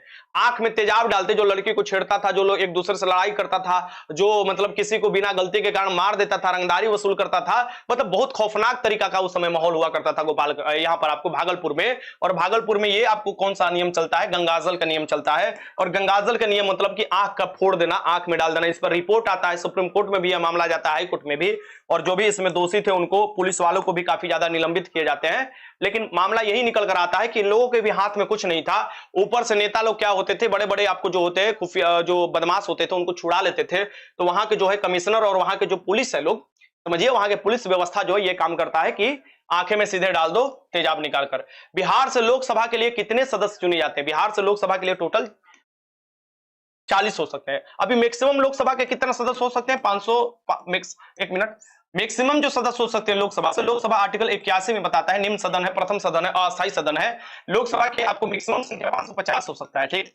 और आपको देखोगे मिनिमम जो संख्या हो सकता है लोकसभा के वो हो सकता है 543, ठीक। एंग्लो इंडियन वाला प्रावधान खत्म कर दिया। बिहार से लोकसभा में देखिएगा 40 सीट जाते हैं, बिहार से लोकसभा में 40 लोग जाते हैं। बिहार में सबसे कम साक्षरता वाला जिला कौन सा? आ गया नुनुआ। सबसे कम लिटरेसी रेट बताइए, सबसे कम लिटरेसी रेट बिहार में कौन है भैया? यह पूर्णिया है, पूर्णिया है। लेकिन यहां पर भी याद करने की जरूरत है कि अगर आपसे यही महिला पूछ दे, देखो ओवरऑल पूछे पूर्णिया हो जाएगा, मेल पूछे, मेल में भी पूछे कम हो जाएगा पूर्णिया। लेकिन अगर यही फीमेल पूछ दिया था 21,000 में कि फीमेल में सबसे कम किसका लिटरेसी रेट है किस जिले में, तो वो है सहरसा। सहरसा का है, ये याद रखिएगा, सहरसा का सबसे कम है लिटरेसी रेट, ये फीमेल का सबसे कम। और ओवरऑल किसका कम है? पूर्णिया का। और मेल का भी पूछे तो ओवरऑल क्या है? पूर्णिया का हो जाएगा। इससे सबसे कम लिटरेसी रेट है, आपको याद रखिएगा। आपको बिहार में सर्वाधिक साक्षरता वाला जिला कौन सा हो जाएगा? बिहार में सबसे अधिक लिटरेसी रेट वाला जिला कौन सा हो जाएगा भैया? रोहतास हो जाएगा। रोहतास जो हो जाएगा, ध्यान में रखिएगा, ये क्वेश्चन पिछली बार बहुत से लोग गलत लगाए थे। रोहतास मेल में भी हो जाएगा और फीमेल में भी सबसे अधिक हो जाएगा और ओवरऑल भी सबसे अधिक हो जाएगा, यानी ऑल में भी सबसे अधिक हो जाएगा रोहतास। लेकिन अगर मात्र आपसे क्वेश्चन पूछे कि सेकेंड स्थान पर कौन आता है भैया फीमेल में, सेकेंड स्थान पर फीमेल मुंगेर आता है, मुंगेर लिटरेसी रेट की दृष्टि से मुंगेर आता है, ठीक। अभी ये फर्स्ट पर सभी आधार से आप देखिएगा रोहतास ही आता है, इसमें कोई डाउट नहीं है। चलिए क्वेश्चन नंबर 44 देख लेते हैं। बिहार में सर्वाधिक वर्षा वाला जिला कौन सा है? सबसे अधिक जो वर्षा होता है ये जिला कौन सा होता है? एक बार वीडियो को सभी लोग लाइक कर दीजिए। आप लोग ये समझिए कि आपके एग्जाम के लिए एकदम अमृत है। क्या है भैया? ये सर एग्जाम के लिए एकदम अमृत है, अमृत। यानी तुम्हारा 8 से 10 क्वेश्चन फिक्स हो रहा है टोटल 500 क्वेश्चन में, आप समझ लो। बिहार में सर्वाधिक वर्षा वाला जिला कौन सा है? किशनगंज जिला। सबसे पूरब जिला कौन सा हो जाएगा? पूरब जिला किशनगंज जिला। चाय सबसे अधिक उत्पादन कौन सा जिला होगा? किशनगंज जिला। आप देखोगे दरोगा के एग्जाम में पूछा हुआ है, दरोगा के एग्जाम में क्या पूछा हुआ है कि चाय का उत्पादन कहां किया जाता है सबसे अधिक, यानी एरिया, वो एरिया बताइए, राज्य बताइए जहां पर चाय का उत्पादन। तो आप देखिएगा असम हो जाएगा। कौन हो जाएगा? असम हो जाएगा। इसे याद रखिएगा, असम वाला क्षेत्र हो जाएगा, ठीक ना, जहां पर चाय का सबसे अधिक एरिया उत्पादन के लिए होता है। और बिहार में देखा जाए किशनगंज होता है। कौन सी मिट्टी उत्तरदायी होती है? लेटराइट मिट्टी उत्तरदायी होती है, इसे भी याद रखिएगा। चलिए आगे चलते हैं। वर्षा भी सबसे अधिक कहां होता है? आपका किशनगंज ही जिला में होता है। सबसे कम वर्षा के लिए कहां होता है? सबसे कम वर्षा होता है तुम्हारा औरंगाबाद। ऑप्शन के अनुसार औरंगाबाद सबसे कम आपको वर्षा होता है। आपसे क्वेश्चन पूछे सबसे ठंडा और सबसे गर्म, सबसे ठंडा और सबसे गर्म जिला कौन सा हो जाएगा? ये हो जाएगा गया, गया जिला हो जाएगा, ठीक। ये भी याद रखिए। इसका आंसर क्या? गया जी आप बोलोगे, सॉरी सॉरी सॉरी सॉरी, गया जी अब नाम हो चुका है उसका। पटना उच्च न्यायालय की स्थापना, ये आपको सिविल कोर्ट के एग्जाम में आया था, यानी कि ये क्लर्क के एग्जाम में आया था, सिविल कोर्ट क्लर्क के एग्जाम में आया था। इसकी स्थापना हुआ था 3 फरवरी 1916 को, ठीक। 3 फरवरी 1916 को हुआ था। इसका आंसर क्या हो जाएगा? यहाँ पर डी हो जाएगा। 3 फरवरी 1916 को इसकी स्थापना हुआ था, पटना उच्च न्यायालय की स्थापना हुआ था, इसे भी याद रखिएगा। चलिए आगे चलते हैं। पटना में स्थित विश्व प्रसिद्ध खुदा बख्श ओरिएंटल पब्लिक लाइब्रेरी, ये खुदा बख्श जो है ये आपको याद रखिएगा, एक नाम भी हो जाएगा। और ये देखिएगा, ये जो आपको ओरिएंटल लाइब्रेरी बनाया गया था जिसमें आपको प्राचीन फारसी, उर्दू और भी इंग्लिश की जो आपको पांडुलिपियां रखी गई है, ये पटना में है। और पटना में इसे कब बनाया गया है? 1891 में। खुदा बख्श लाइब्रेरी की स्थापना कब किया गया है? 1891 में किया गया है। और आपसे क्वेश्चन पूछता है कहां पर है भैया खुदा बख्श लाइब्रेरी? तो पटना में स्थित है, ये बिहार के पटना में स्थित है। बहुत इंपॉर्टेंट क्वेश्चन आपसे डायरेक्ट पूछेगा, ये दोनों क्वेश्चन पूछेगा कि कहां पर है और कब स्थापित किया गया। बिहार के किस जिले में सर्वाधिक चूना पत्थर पाया जाता है? ये भी क्वेश्चन पूछा हुआ था, ये भी क्वेश्चन तुम्हारा पूछा हुआ था। आई थिंक दरोगा के एग्जाम में क्वेश्चन पूछा था किसी जो है, आपको जानते हो कि एक जिला है जिसका नाम है आपको कैमूर का पठार। कैमूर के पठार किसके लिए जाना जाता है? चूना पत्थर के लिए।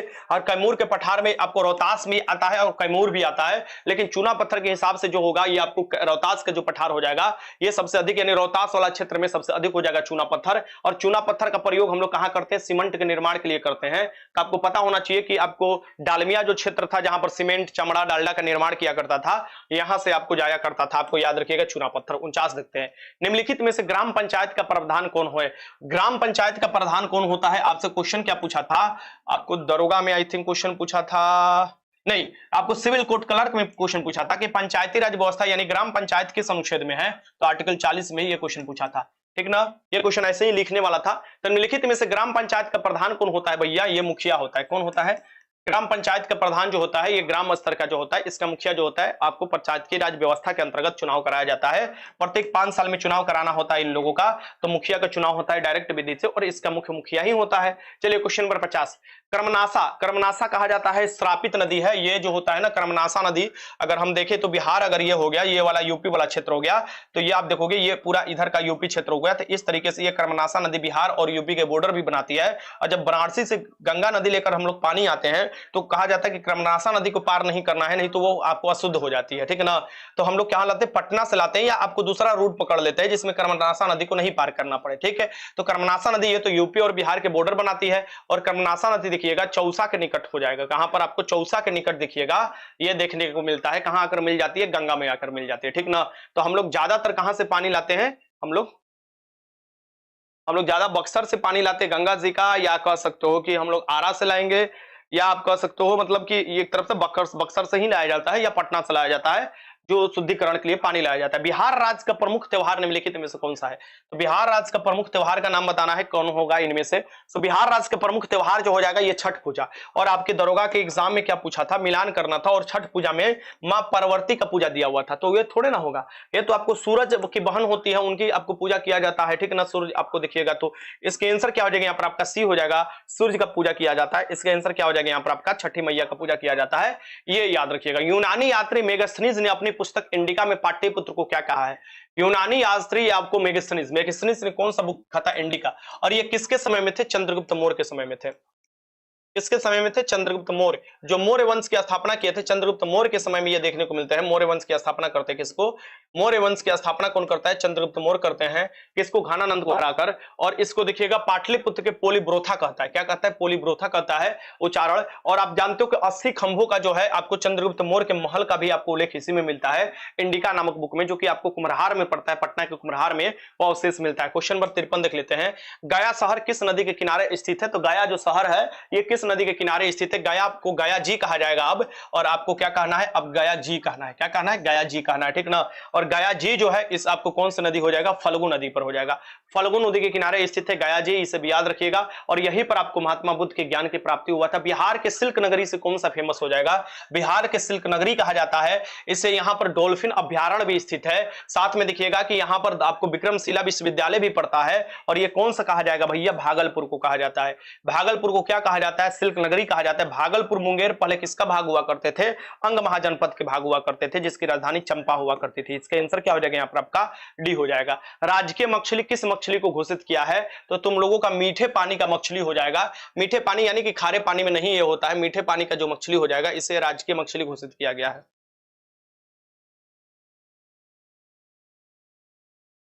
चलिए, राजकीय मछली किसे कहा गया है, देसी भांगुर को कहा गया है। किसे कहा गया, देसी भांगुर को कहा गया है, इसे भी याद रखिएगा। देसी भांगुर जो मांगुर जिसे कहा जाता है उसे तुम लोगों का मछली होगा। भाई मछली तुम लोग खाते हो तो इसमें तुम लोग जानते होगे कतला कतलई का मछली होता है, रोही होता है, रोहू होता है, ये सब। लेकिन भांगुर मांगुर हम लोग नाम सुने हैं, मछली देखे भी होंगे लेकिन दिमाग में नहीं आ रहा है, ठीक ना। ये हो जाएगा। तो आपको अगर भारत के राष्ट्रीय जलीय जीव पूछे तो वो होता है डॉल्फिन। और डॉल्फिन अभ्यारण्य कहां पर स्थित है, आपको वो होता है आपको ये है भागलपुर में स्थित है। विक्रमशिला डॉल्फिन अभ्यारण्य उसका नाम है। और डॉल्फिन के लिए दिवस हम लोग मनाते हैं 5 अक्टूबर को प्रति आपको देखिएगा साल में, ठीक ना। 2009 में 5 अक्टूबर को ही घोषित किया गया था, इसलिए डॉल्फिन दिवस मनाया जाता है। सिख गुरुओं में किनका जन्म पटना में हुआ था। तो आप देखिएगा कि दिसंबर 22 को पटना में जन्म हुआ था 1666 में। 1666 में आपको देखिएगा जन्म इनका होता है। 1708 में नांदेड़ में इनका मृत्यु होता है। ये देखिएगा इनका क्या नाम था, 10वें गुरु थे। और 10वें गुरु का क्या नाम था, गुरु गोविंद सिंह साहब था। और गुरु गोविंद सिंह जी का जन्म ये हुआ था। और गुरु गोविंद सिंह आपको कहां हुआ था, आपको देखिएगा इसके बाद जो आपको 11वें गुरु नहीं होते हैं, अब आगे की जो गुरु की परंपरा था वो गुरु ग्रंथ साहब में संकलित कर दिया जाता है और आगे गुरु ग्रंथ साहब को माना जाता है, ठीक ना। तो आपसे क्वेश्चन पूछता है कि पटना में किन गुरु का जन्म हुआ था। 10वें गुरु का जन्म हुआ था जिनका नाम था गुरु गोविंद सिंह। सबसे पहला जो गुरु थे वो गुरु नानक जी थे, इसे भी याद रखिएगा। और ये जो गुरु गोविंद सिंह थे वो गुरु तेग बहादुर के बेटा जी थे, यानी बेटा थे, ये भी याद रखिएगा, ठीक ना। चलिए आगे चलते हैं। पटना साहिब में इनका गुरुद्वारा पड़ता है जहां पर जन्म हुआ था। उदयपुर झील बिहार के किस जिले में है। सबसे पहले उदयपुर झील है कहां पर, बिहार में स्थित है। तो उदयपुर झील जो है ये किस जिले में पड़ता है, ये आपको पता है। तो पूर्वी चंपारण पड़ता है या पश्चिमी चंपारण पड़ता है, ये बताइए आप लोग सभी लोग। उदयपुर आपको अभ्यारण्य भी पड़ता है, उदयपुर अभ्यारण्य भी पड़ता है, इसे भी याद रखिएगा। और यह पड़ जाएगा पश्चिमी चंपारण में, ये याद रखिए। क्वेश्चन आपसे पूछता है अभ्यारण्य भी पड़ता है, झील भी पड़ता है। चलिए आगे चलते हैं। रॉबर्ट क्लाइव ने किस भारतीय को बिहार का नवाब दीवान नियुक्त किया? नवाब दीवान कौन भैया? रॉबर्ट क्लाइव ने नियुक्त किया था। जब आपको 1765 का युद्ध जीत जाता है तो रॉबर्ट क्लाइव ये आपको बिहार का दीवान नियुक्त करता है। ये किसे करता है? सिताब राय को करता है। किसे करता है? सिताब राय को बिहार का दीवान नियुक्त करता है। चलिए आगे चलते हैं। नेपाल और भारत में 1959 में किस परियोजना के लिए समझौता हुआ था? तो नेपाल और भारत के बीच में 1959 में एक नदी के लिए समझौता होता है, नदी के पानी के लिए समझौता होता है, और इसे किस समझौता के नाम से जाना जाता है ये आपको बताना है। यानी कौन सा समझौता के नाम से जाना जाता है? गंडक नदी समझौता के नाम से जाना जाता है। कौन सा समझौता हुआ था? वो नुनुआ बचाओ जल्दी से, बहुत अच्छा क्वेश्चन है ये। कौन सा समझौता हुआ था? गंडक नदी परियोजना समझौता हुआ था। ये याद रखिएगा, इसका आंसर क्या हो जाएगा। और ये भारत और नेपाल के बीच में समझौता हुआ था पानी को लेकर। पाटलिपुत्र को किस राजा ने सर्वप्रथम मगध की राजधानी बनाया था? ये देखो क्वेश्चन बहुत अच्छा है। सबसे पहले क्वेश्चन पूछे, ध्यान में रखना कि छावनी के रूप में, छावनी होता है ना, आर्मी के छावनी होता है ना, आर्मी का, तो आर्मी का जो छावनी था, सैनिक छावनी के रूप में, यह स्थापना तो अजात शत्रु करता है और इसी छावनी को शहर बना देता है, साथ में इसी छावनी को अपना राजधानी बना देता है। और ये कौन कर देता है भैया? ये करता है उदयन। ये कौन करता है? उदयन कर देता है, उदयन कर देता है। इसे याद रखिएगा, इसका आंसर क्या हो जाएगा? उदयन कर देता है। और बाकी आपसे क्वेश्चन क्या पूछा था दरोगा में कि मौर्य साम्राज्य की राजधानी कहां थी? आपको अभी का दरोगा हुआ है ना 28 पद पर, उसमें पूछा था मौर्य साम्राज्य की राजधानी कहां थी? तो पाटलिपुत्र थी। ये क्वेश्चन आपके पूछा हुआ था दरोगा में, ये भी याद रखिए। इसका आंसर क्या हो जाएगा यहाँ पर आपका सी। इनमें से कौन सा कथन है, ये बताइए, इनमें से कौन सा कथन सही है? इनमें से कौन सा कथन सही है? चलो अब कुछ समय है, जल्दी से लगाओ क्वेश्चन। इनमें से कौन सा कथन सही है लगाना है आप लोगों को सभी क्वेश्चन लगाना है। चलिए, इनमें से कौन सा कथन सही है लगाइए आप सभी लोग। दे रहा है कि पटना प्रमंडल के जिले पटना, नालंदा, बक्सर, भोजपुर और ताश कैमूर है। आगे दे रहा है मगध प्रमंडल के जिले का नाम दे रहा है, के जिले का नाम दे रहा है, ठीक ना। मगध का कौन कौन जिला हो जाता है भैया? ये औरंगाबाद, गया, नवादा, जहानाबाद, अरवल हो जाता है, ठीक ना। अरवल अभी नया बना वाला जिला है। मुंगेर प्रमंडल के जिले हो जाते हैं मुंगेर, लखीसराय, शेखपुरा, जमुई, खगड़िया और बेगूसराय। और आपको पट्टा प्रमंडल के जिले जो हो जाते हैं पटना, नालंदा, बक्सर, भोजपुर और हमारा जिला रोहतास भी और कैमूर भी हो जाता है। एक होता है दरभंगा प्रमंडल, दरभंगा प्रमंडल में जो होता है, दरभंगा तो होगा ही होगा, इसमें कोई डाउट नहीं है। एक आता है मधुबनी और समस्तीपुर हो जाता है।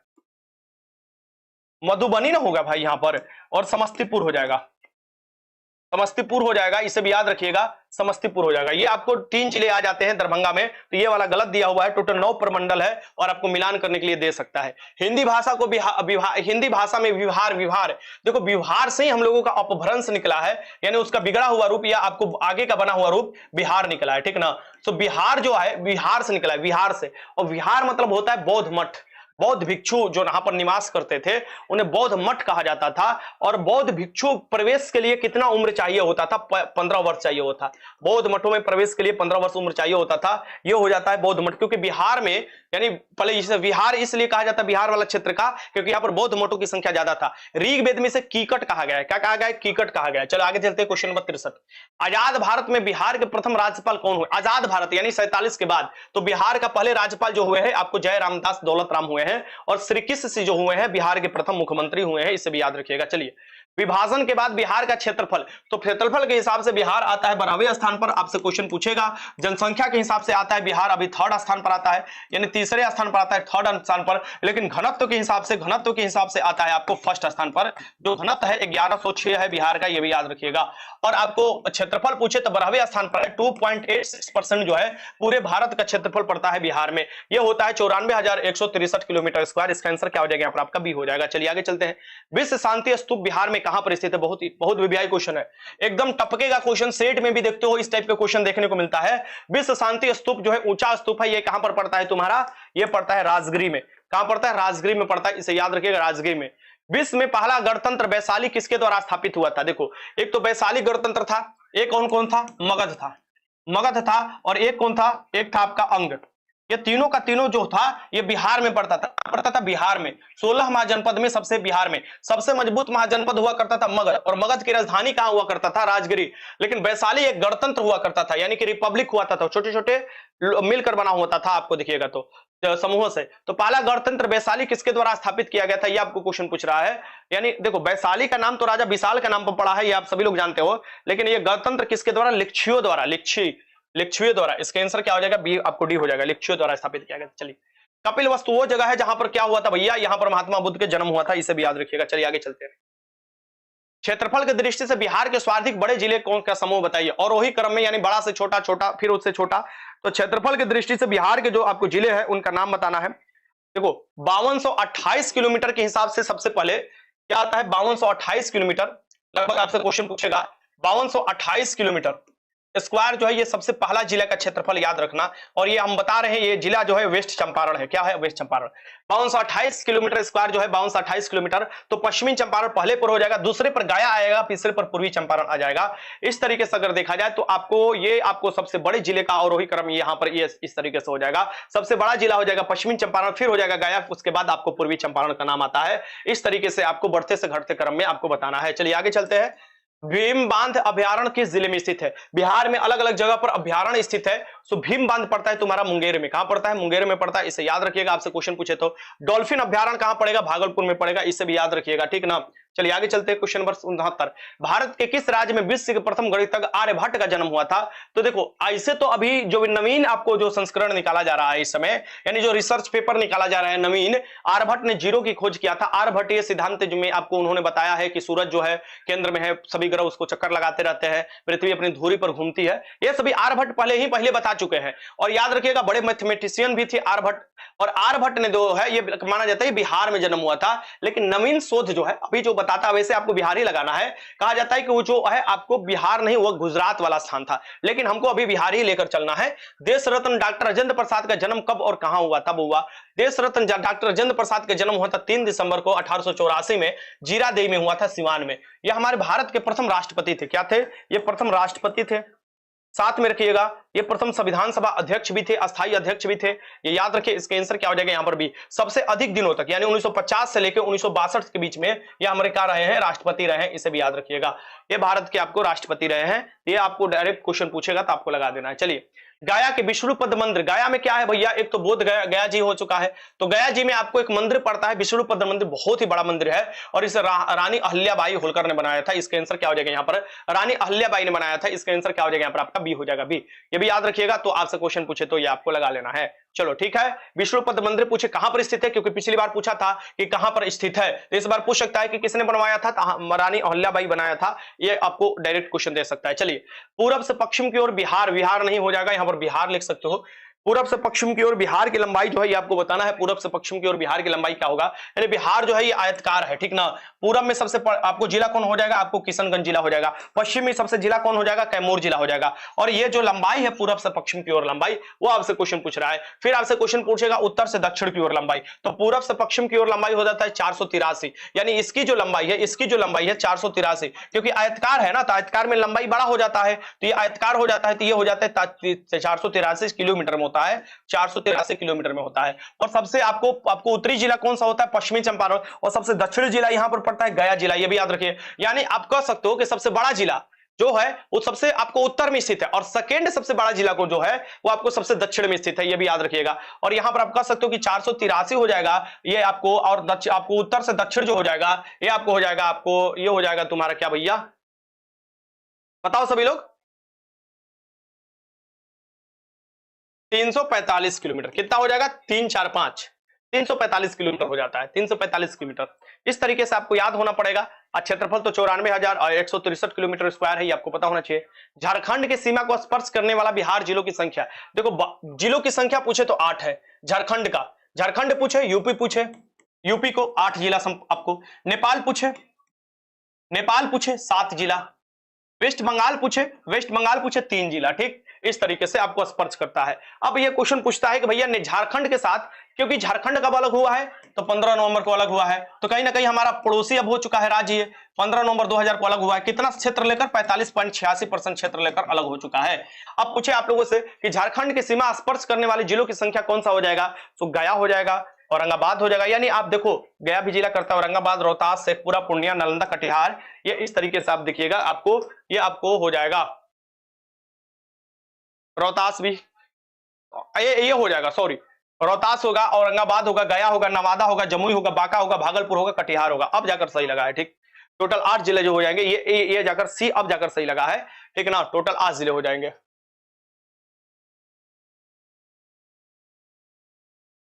ठीक है, चलो।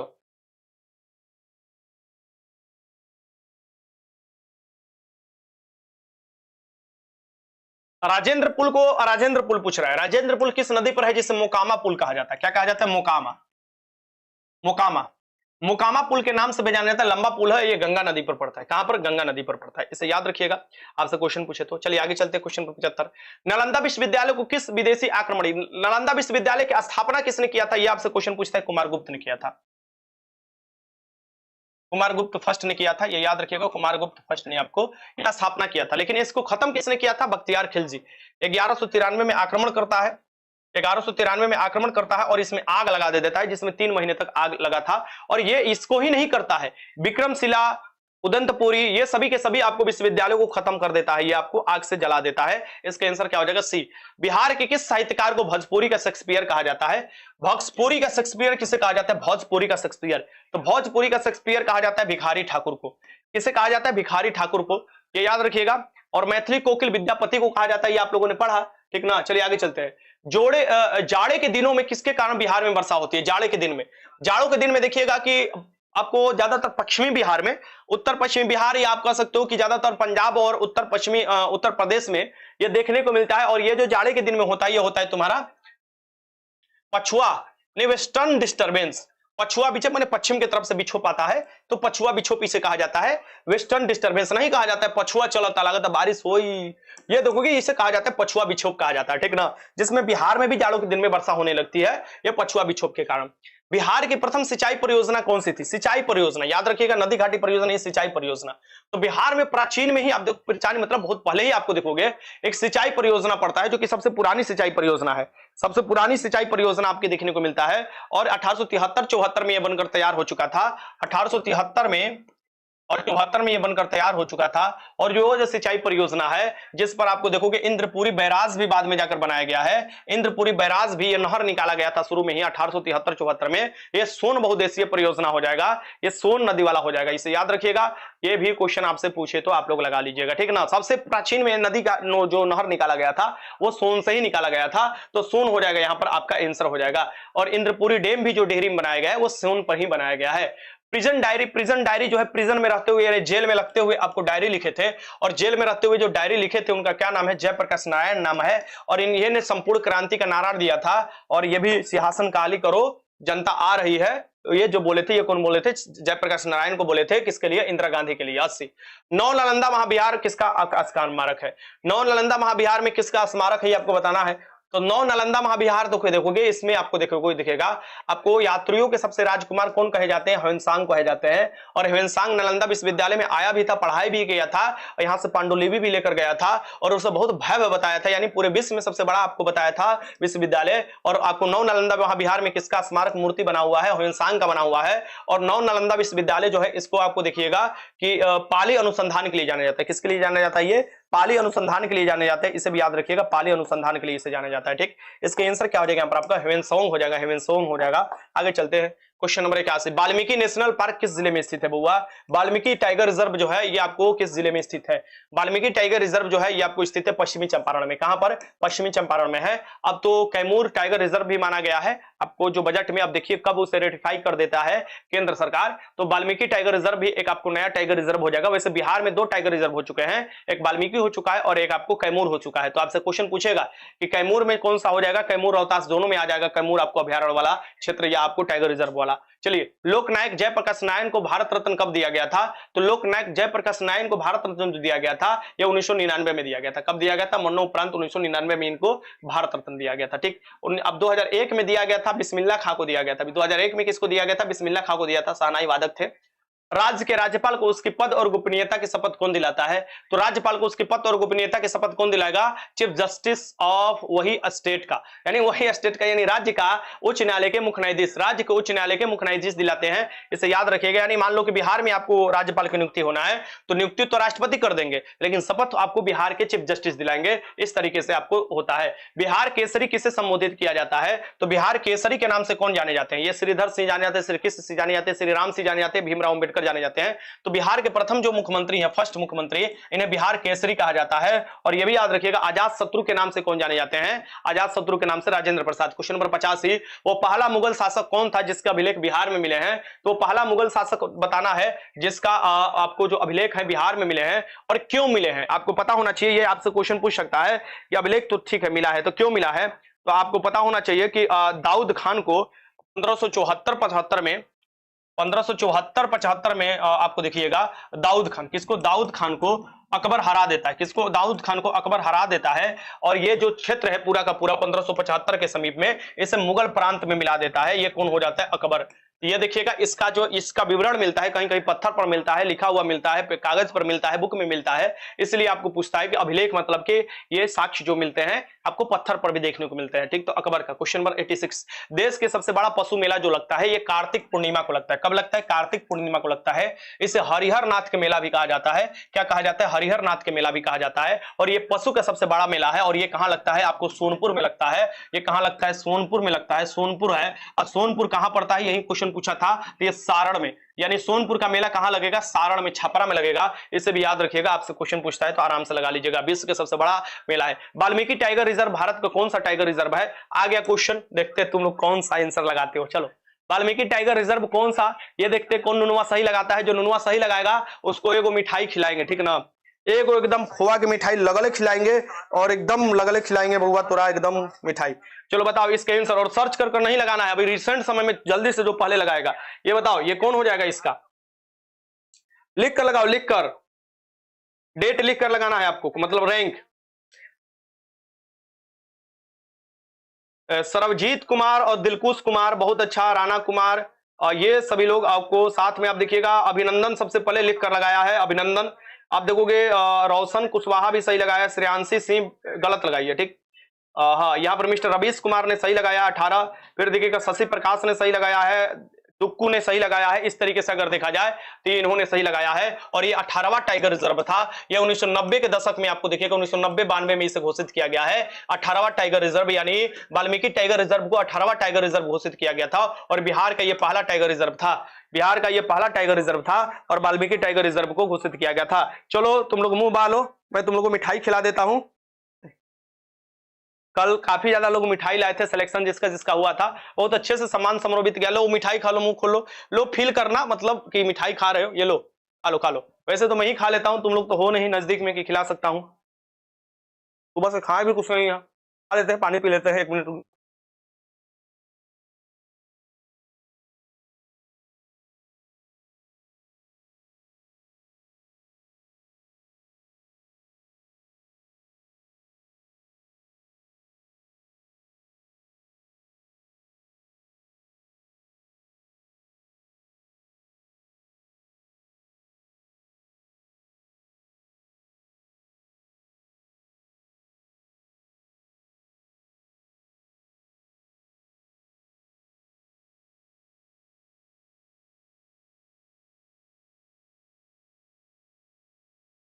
देखो तुम लोग अभी सिलेक्शन हो जाएगा ना, वैसे ही भोज मिलेगा, वैसे ही खाना मिलेगा, वैसे ही प्राइज मिलेगा, वैसे ही गमछी मिलेगा। अरे बाप रे, तो भूलिए गए, पर लड़की हमारा लिए गमछी लेकर आई थी। देखो तो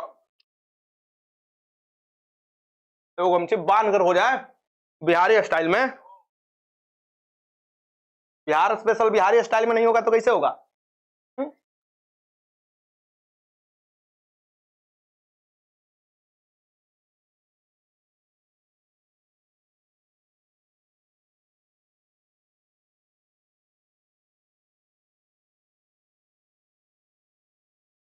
चलो अब रगड़ते हैं। टाइगर रिजर्व वाल्मीकि पश्चिमी चंपारण में पड़ता है, 18वां टाइगर रिजर्व था। चलो आगे चलते, क्वेश्चन नंबर 88 देख लेते हैं। दुर्गावती, दुर्गावती देखिएगा जलप्रपात पूछता है कहां पर स्थित है। दुर्गावती जलप्रपात जो है कैमूर जिला में स्थित है। बहुत बड़ा जलप्रपात देखने को मिलता है दुर्गावती। क्या दिक्कत हुआ? क्वेश्चन लगाइए।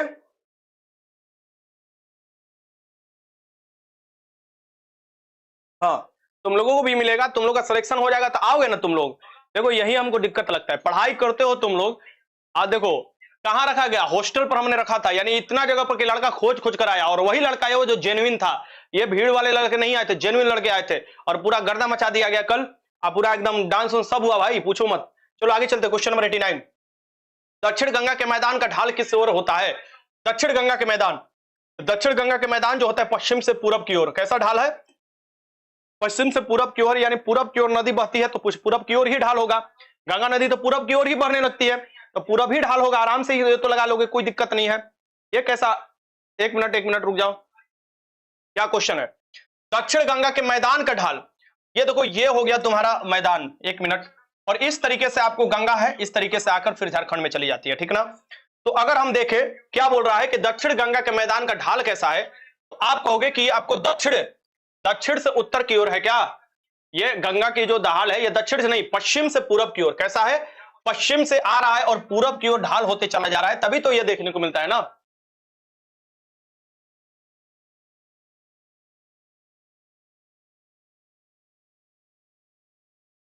चलो, कोई दिक्कत?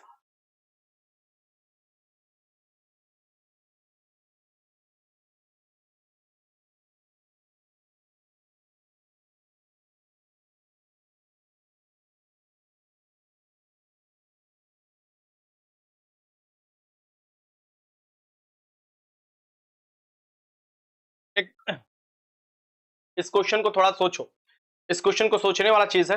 एक मिनट रुक जाओ। एक तो ये भी हो सकता है पश्चिम से पूरब की ओर, क्योंकि पूरब में जा रहा है। लेकिन आपसे क्वेश्चन पूछ रहा है कि गंगा के मैदान, तो एक ये ध्यान में रखिएगा, हम लोग गंगा नदी के बारे में सोचकर, हम लोग को गंगा नदी के बारे में नहीं सोचना है, हम लोग को किसके बारे में सोचना होगा? मैदान के बारे में। और गंगा नदी के मैदान भारत में सबसे बड़ा मैदान है, और गंगा नदी के मैदान जो है ये वाला क्षेत्र वाला है, उत्तर में नहीं है। उत्तर में तो वो कोसी वोसी ये सब नदी है, आपको गंडक नदी है, ये वाला मुख्य रूप से आपको जो क्षेत्र है। और इस तरीके से जब गंगा नदी बक्सर से ऐसे आती है तो इस तरह आपको देखिएगा उत्तर से पहले दक्षिण की ओर जाती है, तो ढाल जो होता है उत्तर से दक्षिण की ओर होता है, और ऐसे आपको दक्षिण की ओर बहती जाती है। तो यहां पर आंसर तो दक्षिण से उत्तर की ओर ही होगा। यहां पर आंसर ये आपको ध्यान से लगाना है, बीपीएससी का क्वेश्चन पूछा हुआ है, तो इसे आपको जल्दीबाजी में नहीं लगाना है। देखिए क्या पूछ रहा है? दक्षिण गंगा के मैदान, क्या पूछ रहा है? दक्षिण गंगा के मैदान, यानी कि ये वाला जो मैदान है तो ये आपको दक्षिण से उत्तर की ओर बहता है गंगा नदी, मैदान नदी में। ये जो मैदान का ढाल है, ये मैदान का ढाल पूछ रहा है ना कि गंगा नदी का ढाल पूछ रहा है। तो मैदान का ढाल दक्षिण से उत्तर की ओर आपको देखने को मिलता है, इसमें कोई दिक्कत नहीं है। क्योंकि दक्षिण से उत्तर की ओर नहीं मिलता देखने को, तो मैं आपको बता देता हूं। इस तरीके से गंगा नदी बहती है, इस तरीके से। तो अगर दक्षिण से उत्तर की ओर नहीं मिलता तो गंगा नदी तो आपको इधर आ जाती है ना, उत्तर में। इसलिए देखिएगा ये बीच में ऐसे बहते हुए पास होती है, क्योंकि ढाल उधर की तरफ है आगे। इसलिए देखिएगा अगर ढाल है उधर की तरफ, तभी देखिएगा कि गंगा नदी में आकर उत्तर से बहुत से नदियां मिलती है, उत्तर से बहुत से नदी आकर मिलती है। मतलब दक्षिण से भी नदी आती है, उत्तर से भी नदी आती है, लेकिन दक्षिण से पुनपुन नदी होगी, कर्मनासा नदी हो गई, बहुत से आती है। जो आपको सोन नदी हो गई, ये दक्षिण से आती है ढाल होने के कारण ही। ये याद रखिएगा, इसका आंसर हो जाएगा ये। इसे थोड़ा समझने की चीज है, जल्दीबाजी में नहीं। उत्तर गंगा के मैदान में प्राकृतिक रूप से जलमग्न भू निम्न भाग को क्या कहते हैं? देखो अब दे रहा है उत्तरी भाग, उत्तरी भाग मैदान, यानी उत्तरी गंगा के मैदान बोल रहा है, ठीक ना? तो उत्तरी गंगा के मैदान में प्राकृतिक रूप से जलमग्न निम्न भूभाग, निम्न भूभाग मतलब नीचे के क्षेत्र होता है, और वो जलमग्न है यानी जल से है, तो उसे चौर या मन कहा जाता है। ये छपरा वाला क्षेत्र में देखने को मिलेगा। छपरा के लोग हुए या आपको सिवान के लोग हुए, सिवान के लोग हुए, ये सभी का इस्तेमाल करते हैं, चौर का इस्तेमाल करते हैं। यानी जब बोलिएगा कहां घर पड़ेगा, कहां खेती होता है, तो चौर में होता है। तो ये चौर या मन जो है, या आपको जो क्षेत्र होता है, ये जलमग्न क्षेत्र होता है, जो कि निम्न क्षेत्र होता है। और ये जब गंगा के किनारे वाले लोग ज्यादातर इसका इस्तेमाल करते हैं। क्वेश्चन नंबर 91, उत्तर से दक्षिण बिहार की लंबाई कितना है? आ गया क्वेश्चन। तो उत्तर से दक्षिण की ओर लंबाई बताना है। उत्तर से दक्षिण की ओर लंबाई 345 है। सबसे उत्तर में है, वेस्ट में सबसे आपको पड़ते हैं वेस्ट चंपारण, और आपको साउथ में सबसे पड़ता है आपको कौन सा चंपारण? गया पड़ता है, गया जी, गया जी पड़ेगा सबसे साउथ में। जिला मैं पूछ रहा हूं, सबसे आपको उत्तरी जिला हो जाएगा वेस्ट चंपारण, सबसे दक्षिणी जिला गया जी। चलो, प्रसिद्ध सूर्य कुंड कहां पर स्थित है? प्रसिद्ध सूर्य कुंड, सूर्य कुंड, प्रसिद्ध जो सूर्य कुंड है ये कहां पर है? लक्ष्मण कुंड, सीता कुंड, सूर्य कुंड, ये सभी के सभी आपको एक कुंड पड़ता है। ये कुंड कहां पड़ता है? ये एक गर्म है। गर्म क्या है? यहाँ पर सोत है, यानी आप कह सकते हो एक तरफ से झील है। आपको वो ऐसे आपको चारों तरफ से बना दिया गया है ईंट से, और उसमें पानी निकलते रहता है गरम गरम। और वो क्यों निकलता है? क्योंकि राजगीर में जो पाया जाता है बारूद यानी गंधक पाया जाता है। क्या पाया जाता है? गंधक। और गंधक के कारण क्या होता है? पानी गर्म हो जाता है, ठीक। और ये राजगीर में, और इसी में लोग नहाने इसलिए जाते हैं कि गंधक जो होता है गठिया रोग के लिए उपचार में आता है। गंधक किसके लिए आता है? गठिया रोग के। तो बहुत से लोग नहाते तो बोलते हैं कि हमारा दर्द खत्म हो गया, ये खत्म हो गया, और उसे भगवान की कृपा मानते हैं। सोन नदी का उद्गम स्थल कहां है? सोन नदी का उद्गम स्थल अमरकंटक में। कहां पर है? अमरकंटक में। सोन नदी का, हाँ ये कल क्वेश्चन था दरोगा में। दरोगा में क्वेश्चन क्या था कि सतपुड़ा, सतपुड़ा में किसका आपको आता है? सतपुड़ा बताओ। ए ऑप्शन में है यहां पर नर्मदा सतपुड़ा से, और बी ऑप्शन में है तुम्हारा ताप्ती। बताओ, ये बताओ तो सतपुड़ा रेंज से कौन सी नदी निकलती है? ये कल का एसआई का क्वेश्चन है, बताओ। सतपुड़ा रेंज से, सतपुड़ा से निकलने वाली नदी और अरब सागर में जाकर गिरने वाली, अरब सागर में गिरने वाली, अरब सागर में। ये अब दो हम ऑप्शन आपको दिए हैं, ये लगाइए। कल का एसआई का क्वेश्चन है, यानी कि जो एग्जाम आपका हुआ है 18 मई को, 18 मई 2025 में, ये आपको ज्योग्राफी का क्वेश्चन आया था। चलिए बताइए तो। नहीं, आप सभी लोग नर्मदा लगा रहे हैं और बहुत से लोग ताप्ती भी लगा रहे हैं। जो लोग ताप्ती लगा रहे हैं वो लोग चौका छक्का मार दिए बिहार दरोगा में, और जो लोग नर्मदा लगाए होंगे गलत, क्योंकि सतपुड़ा रेंज का ही भाग होता है अमरकंटक। लेकिन आपके जब भी ताप्ती निकलने की बात आती है तो आपको वो अमरकंटक से आगे से निकलती है, यानी मेन सतपुड़ा रेंज से निकलती है। ये याद रखिएगा, इसका आंसर हो जाएगा ताप्ती। अगर आपको नर्मदा देगा तो पक्का अमरकंटक देगा, सोन देगा तो पक्का अमरकंटक देगा ही देगा आपके ऑप्शन में। इस बात को ध्यान में रखिएगा। इसका आंसर क्या हो जाएगा? ए हो जाएगा। और ये पटना के समीप आकर गंगा में मिल जाती है सोन नदी, इसे भी याद रखिए। चलिए question number 94। Doctor Rajendra Prasad का देवसान 18 फरवरी 1963 को कहां हुआ था? देवसान मतलब कि मृत्यु इनका हुआ था 18 फरवरी को। 18 फरवरी को इनका देहांत हो गया था, देवसान हो चुका था। और दोनों जाकर अरब सागर में गिरती है, खंभात की खाड़ी में ही गिरती है। और दोनों नदी से तुम्हारे बिहार पुलिस ने एकदम पक्का क्वेश्चन रखा है, पूछेगा कौन दो नदी है जो अरब सागर में खंभात की खाड़ी में गिरती है? तो हो जाएगा आपको, एक नर्मदा हो जाएगा, एक ताप्ती नदी हो जाएगा। ये तुम्हारे एग्जाम में भी और दरोगा के भी एग्जाम में बार बार क्वेश्चन पूछता है। डॉक्टर राजेंद्र प्रसाद का देहावसान कब हुआ था और कहां हुआ था? तो आपको 28 फरवरी 1963 को हुआ था। इनका जन्म पूछे, जन्म मैंने ऊपर अभी कराया आपको 3 दिसंबर को। 3 दिसंबर आपको 1884 में हुआ था। 1884 में हुआ था, 3 दिसंबर 1884 को हुआ था। जीरादेवी सिवान में हुआ था इनका जन्म। सिवान एक जगह जिला है, सिवान जिला के जीरादेवी आपको गांव है, वहां पर इनका जन्म हुआ था। मृत्यु हुआ था 28 फरवरी 1963 को। कहां हुआ था? ये हुआ था सदाकत आश्रम पटना में। सदाकत आश्रम पटना में हुआ था, ये याद रखिएगा। इसका इनका मृत्यु कहां हुआ था? सदाकत आश्रम पटना में हुआ था। ये अच्छा क्वेश्चन था, आपके एग्जाम में पूछेगा। लोरिया नंदनगढ़ मेला बिहार में, देखिए लोरिया नंदनगढ़ मेला नहीं है, एक जगह है, और जगह है, और यहां पर लोग कभी कभी घूमने आते हैं तो इसे मेला कहा जाता है, ठीक ना। तो मेला कहा जाता है। ये कहां पड़ता है? पश्चिमी चंपारण में। लोरिया नंदनगढ़ आपको अशोक का शिलालेख है, और ये आपको कहां पड़ता है? आपको पश्चिमी चंपारण में पड़ता है। यहीं पर लोग आते तो मेला कहा जाता है, जुट जाते हैं लोग तो मेला ही ना कहा जाएगा। चलो आगे चलते हैं। इल्तुतमिश ने बिहार में किसे अपना प्रथम सूबेदार नियुक्त किया था? इल्तुतमिश ने पहला अपना सूबेदार नियुक्त किया था बिहार में, यह बताना है किसे किया गया था। इल्तुतमिश जो है यहां से जाते क्रम में, यानी बिहार से जाते क्रम में मलिक जानी को यहां के सूबेदार नियुक्त कर देता है। किसको? मलिक जानी को सूबेदार नियुक्त कर देता है। इल्तुतमिश दिल्ली सल्तनत के संस्थापक होता है, याद रखिएगा। इल्तुतमिश क्या होता है? दिल्ली सल्तनत के आपको संस्थापक के रूप में जाना जाता है। कोई दिक्कत?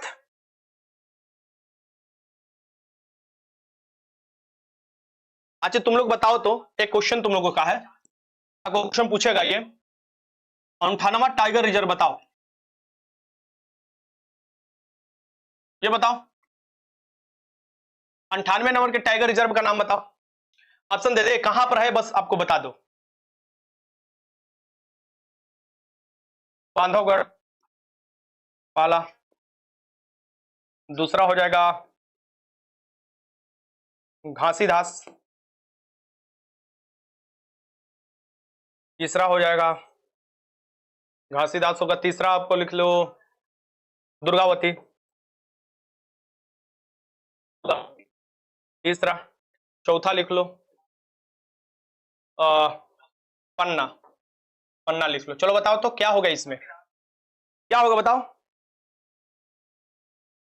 माधव, बहुत अच्छा, माधव हो जाएगा। ये आपको याद रखिएगा, मध्य प्रदेश में पड़ता है, 98वां टाइगर रिजर्व है। मैंने इसलिए आपको लिख कर कराया और भी पूछा इसलिए क्योंकि एग्जाम में ये पक्का क्वेश्चन आएगा। बिहार का प्रथम अंग्रेजी समाचार पत्र कौन है? 1875 में देखिएगा आपको अंग्रेजी समाचार पत्र जो निकाले जाते हैं द बिहार हेराल्ड निकाला जाता है। गुरु प्रसाद सेन, गुरु प्रसाद सेन ने ये आपको निकाला था। गुरु प्रसाद जो सेन है ये आपको द बिहार हेराल्ड जो है ये निकाले थे। और बिहार का, भारत का सबसे पहला जो आपको पत्र हो जाएगा बिहार गजट हो जाएगा। बिहार सबसे भारत का पहला समाचार पत्र कौन हो जाएगा? द बिहार गजट हो जाएगा। जब अगस्त तक हिक्की ने निकाला था इसे, ये भी याद रखिएगा। इसके आंसर क्या हो जाएगा यहाँ पर आपका? बी हो जाएगा। बिहार गजट होगा जी, बिहार गजट नहीं ना, बंगाल गजट हो जाएगा ना। सबसे पहला भारत का अगर पूछे, भारत का पूछे तो, और अगर पूछे बिहार का अंग्रेजी हो जाएगा तो बिहार हेराल्ड हो जाएगा 1875 में। चलो कोई दिक्कत नहीं है। ये तो बिहार गजट नहीं हो जाएगा यहां पर, तो ये कहा गया यहां पर द बंगाल गजट का नाम से द बिहार गजट आ गया जी। द बंगाल गजट पहला हो जाएगा भारत का, ठीक। बिहार का इसका आंसर हो जाएगा B, the Bihar Herald English समाचार पत्र। ये सभी के सभी मैं आपको 500 क्वेश्चन जब करा रहा था, जब मैंने बोला था 500 क्वेश्चन मैं आपको दूंगा विजेता बैच में, तो उसमें से 200 क्वेश्चन में दो रखा हूं। उसमें ये क्वेश्चन का आपका पूरा डिटेल्स है। बिहार का पहला कौन सा जिला मक्का के टोकरी कहा जाता है, यानी मक्का के उत्पादन में अग्रणी जिला है। मक्का के आपको उत्पादन में अग्रणी जिला है, इसे मक्का के टोकरी भी कहा जाता है। इसे किसे कहा जाएगा? पूर्णिया को, पूर्णिया को कहा जाएगा। 98 के आंसर लगाओ।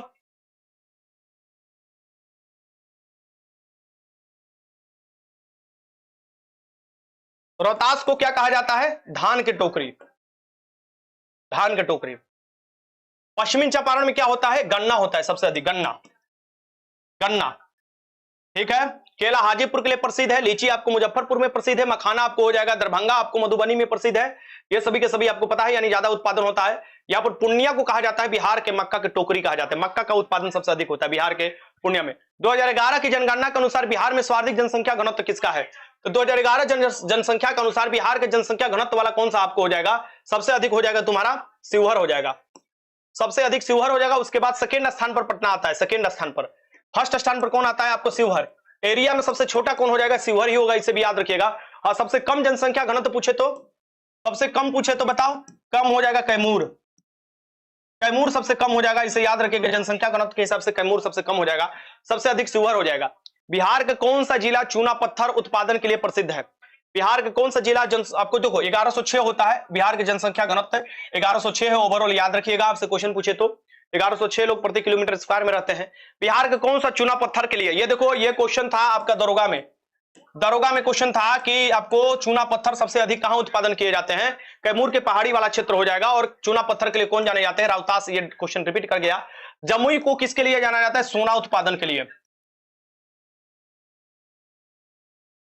सोना, सोना उत्पादन के लिए जमुई को जाना जाता है, इसे भी याद रखिएगा। चलिए इसके आंसर क्या हो जाएगा यहाँ पर आपका? ए हो जाएगा, ए। आगे बढ़ते हैं, आगे क्वेश्चन खत्म।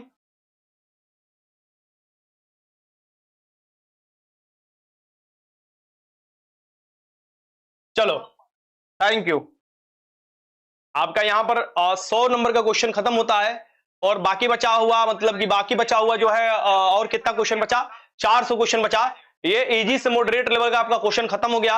अब मॉडरेट से हाई लेवल का क्वेश्चन की ओर हम लोग बढ़ेंगे और बराबर देखेंगे। तेरी यादें सीरीज कल होगा अपने टाइम पर, जो भी 9 बजे होता है। बीच बीच में जो भी आपको समय मिलेगा मैं फुल मॉक टेस्ट आपको लेते रहूंगा सब्जेक्ट वाइज, और आपका खत्म करते रहूंगा, ठीक है। तेरी यादें पीडीएफ जो है ये आपको पहला पीडीएफ अपलोड कर दिया गया, 16-17 पेज में बना है। फिर आपको दूसरा पीडीएफ में काम लग चुका है, वो भी बन रहा है, आज शाम तक वो भी अपलोड हो जाएगा। वो भी 16-17 या 18 पेज में बनेगा। समय लगता है पीडीएफ बनाने में, यानी कंपाइल करने में पीपीटी से आपको पीडीएफ में। तो आप प्लीज थोड़ा सब्र किया कीजिए। सभी लोग काम में लगे हुए हैं, सभी टीम काम में लगा हुआ है। एक बार वीडियो को सभी लोग लाइक कर दीजिए।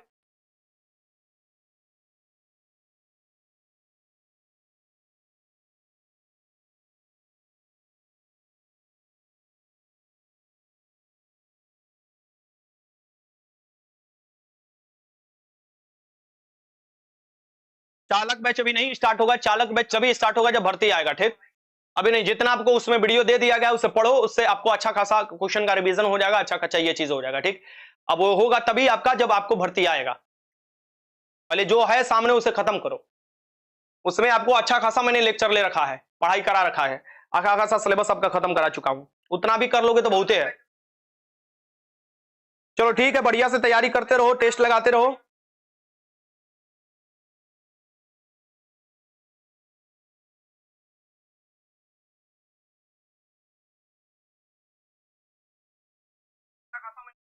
चलिए अब मिलते हैं, और क्योंकि हमारा भी और भी क्लास होता है तो आप लोग वीडियो लाइक कर दीजिएगा, और कल 9 बजे तेरी यादें सीरीज के साथ, दमदार सेट के साथ, और फिर बीच बीच में फुल मॉक टेस्ट में लेते रहूंगा। रात को भी क्लास होते रहेगा, आप लोग से साथ मिलते रहेंगे। तब तक ध्यान रखिएगा, बाय बाय, जय हिंद।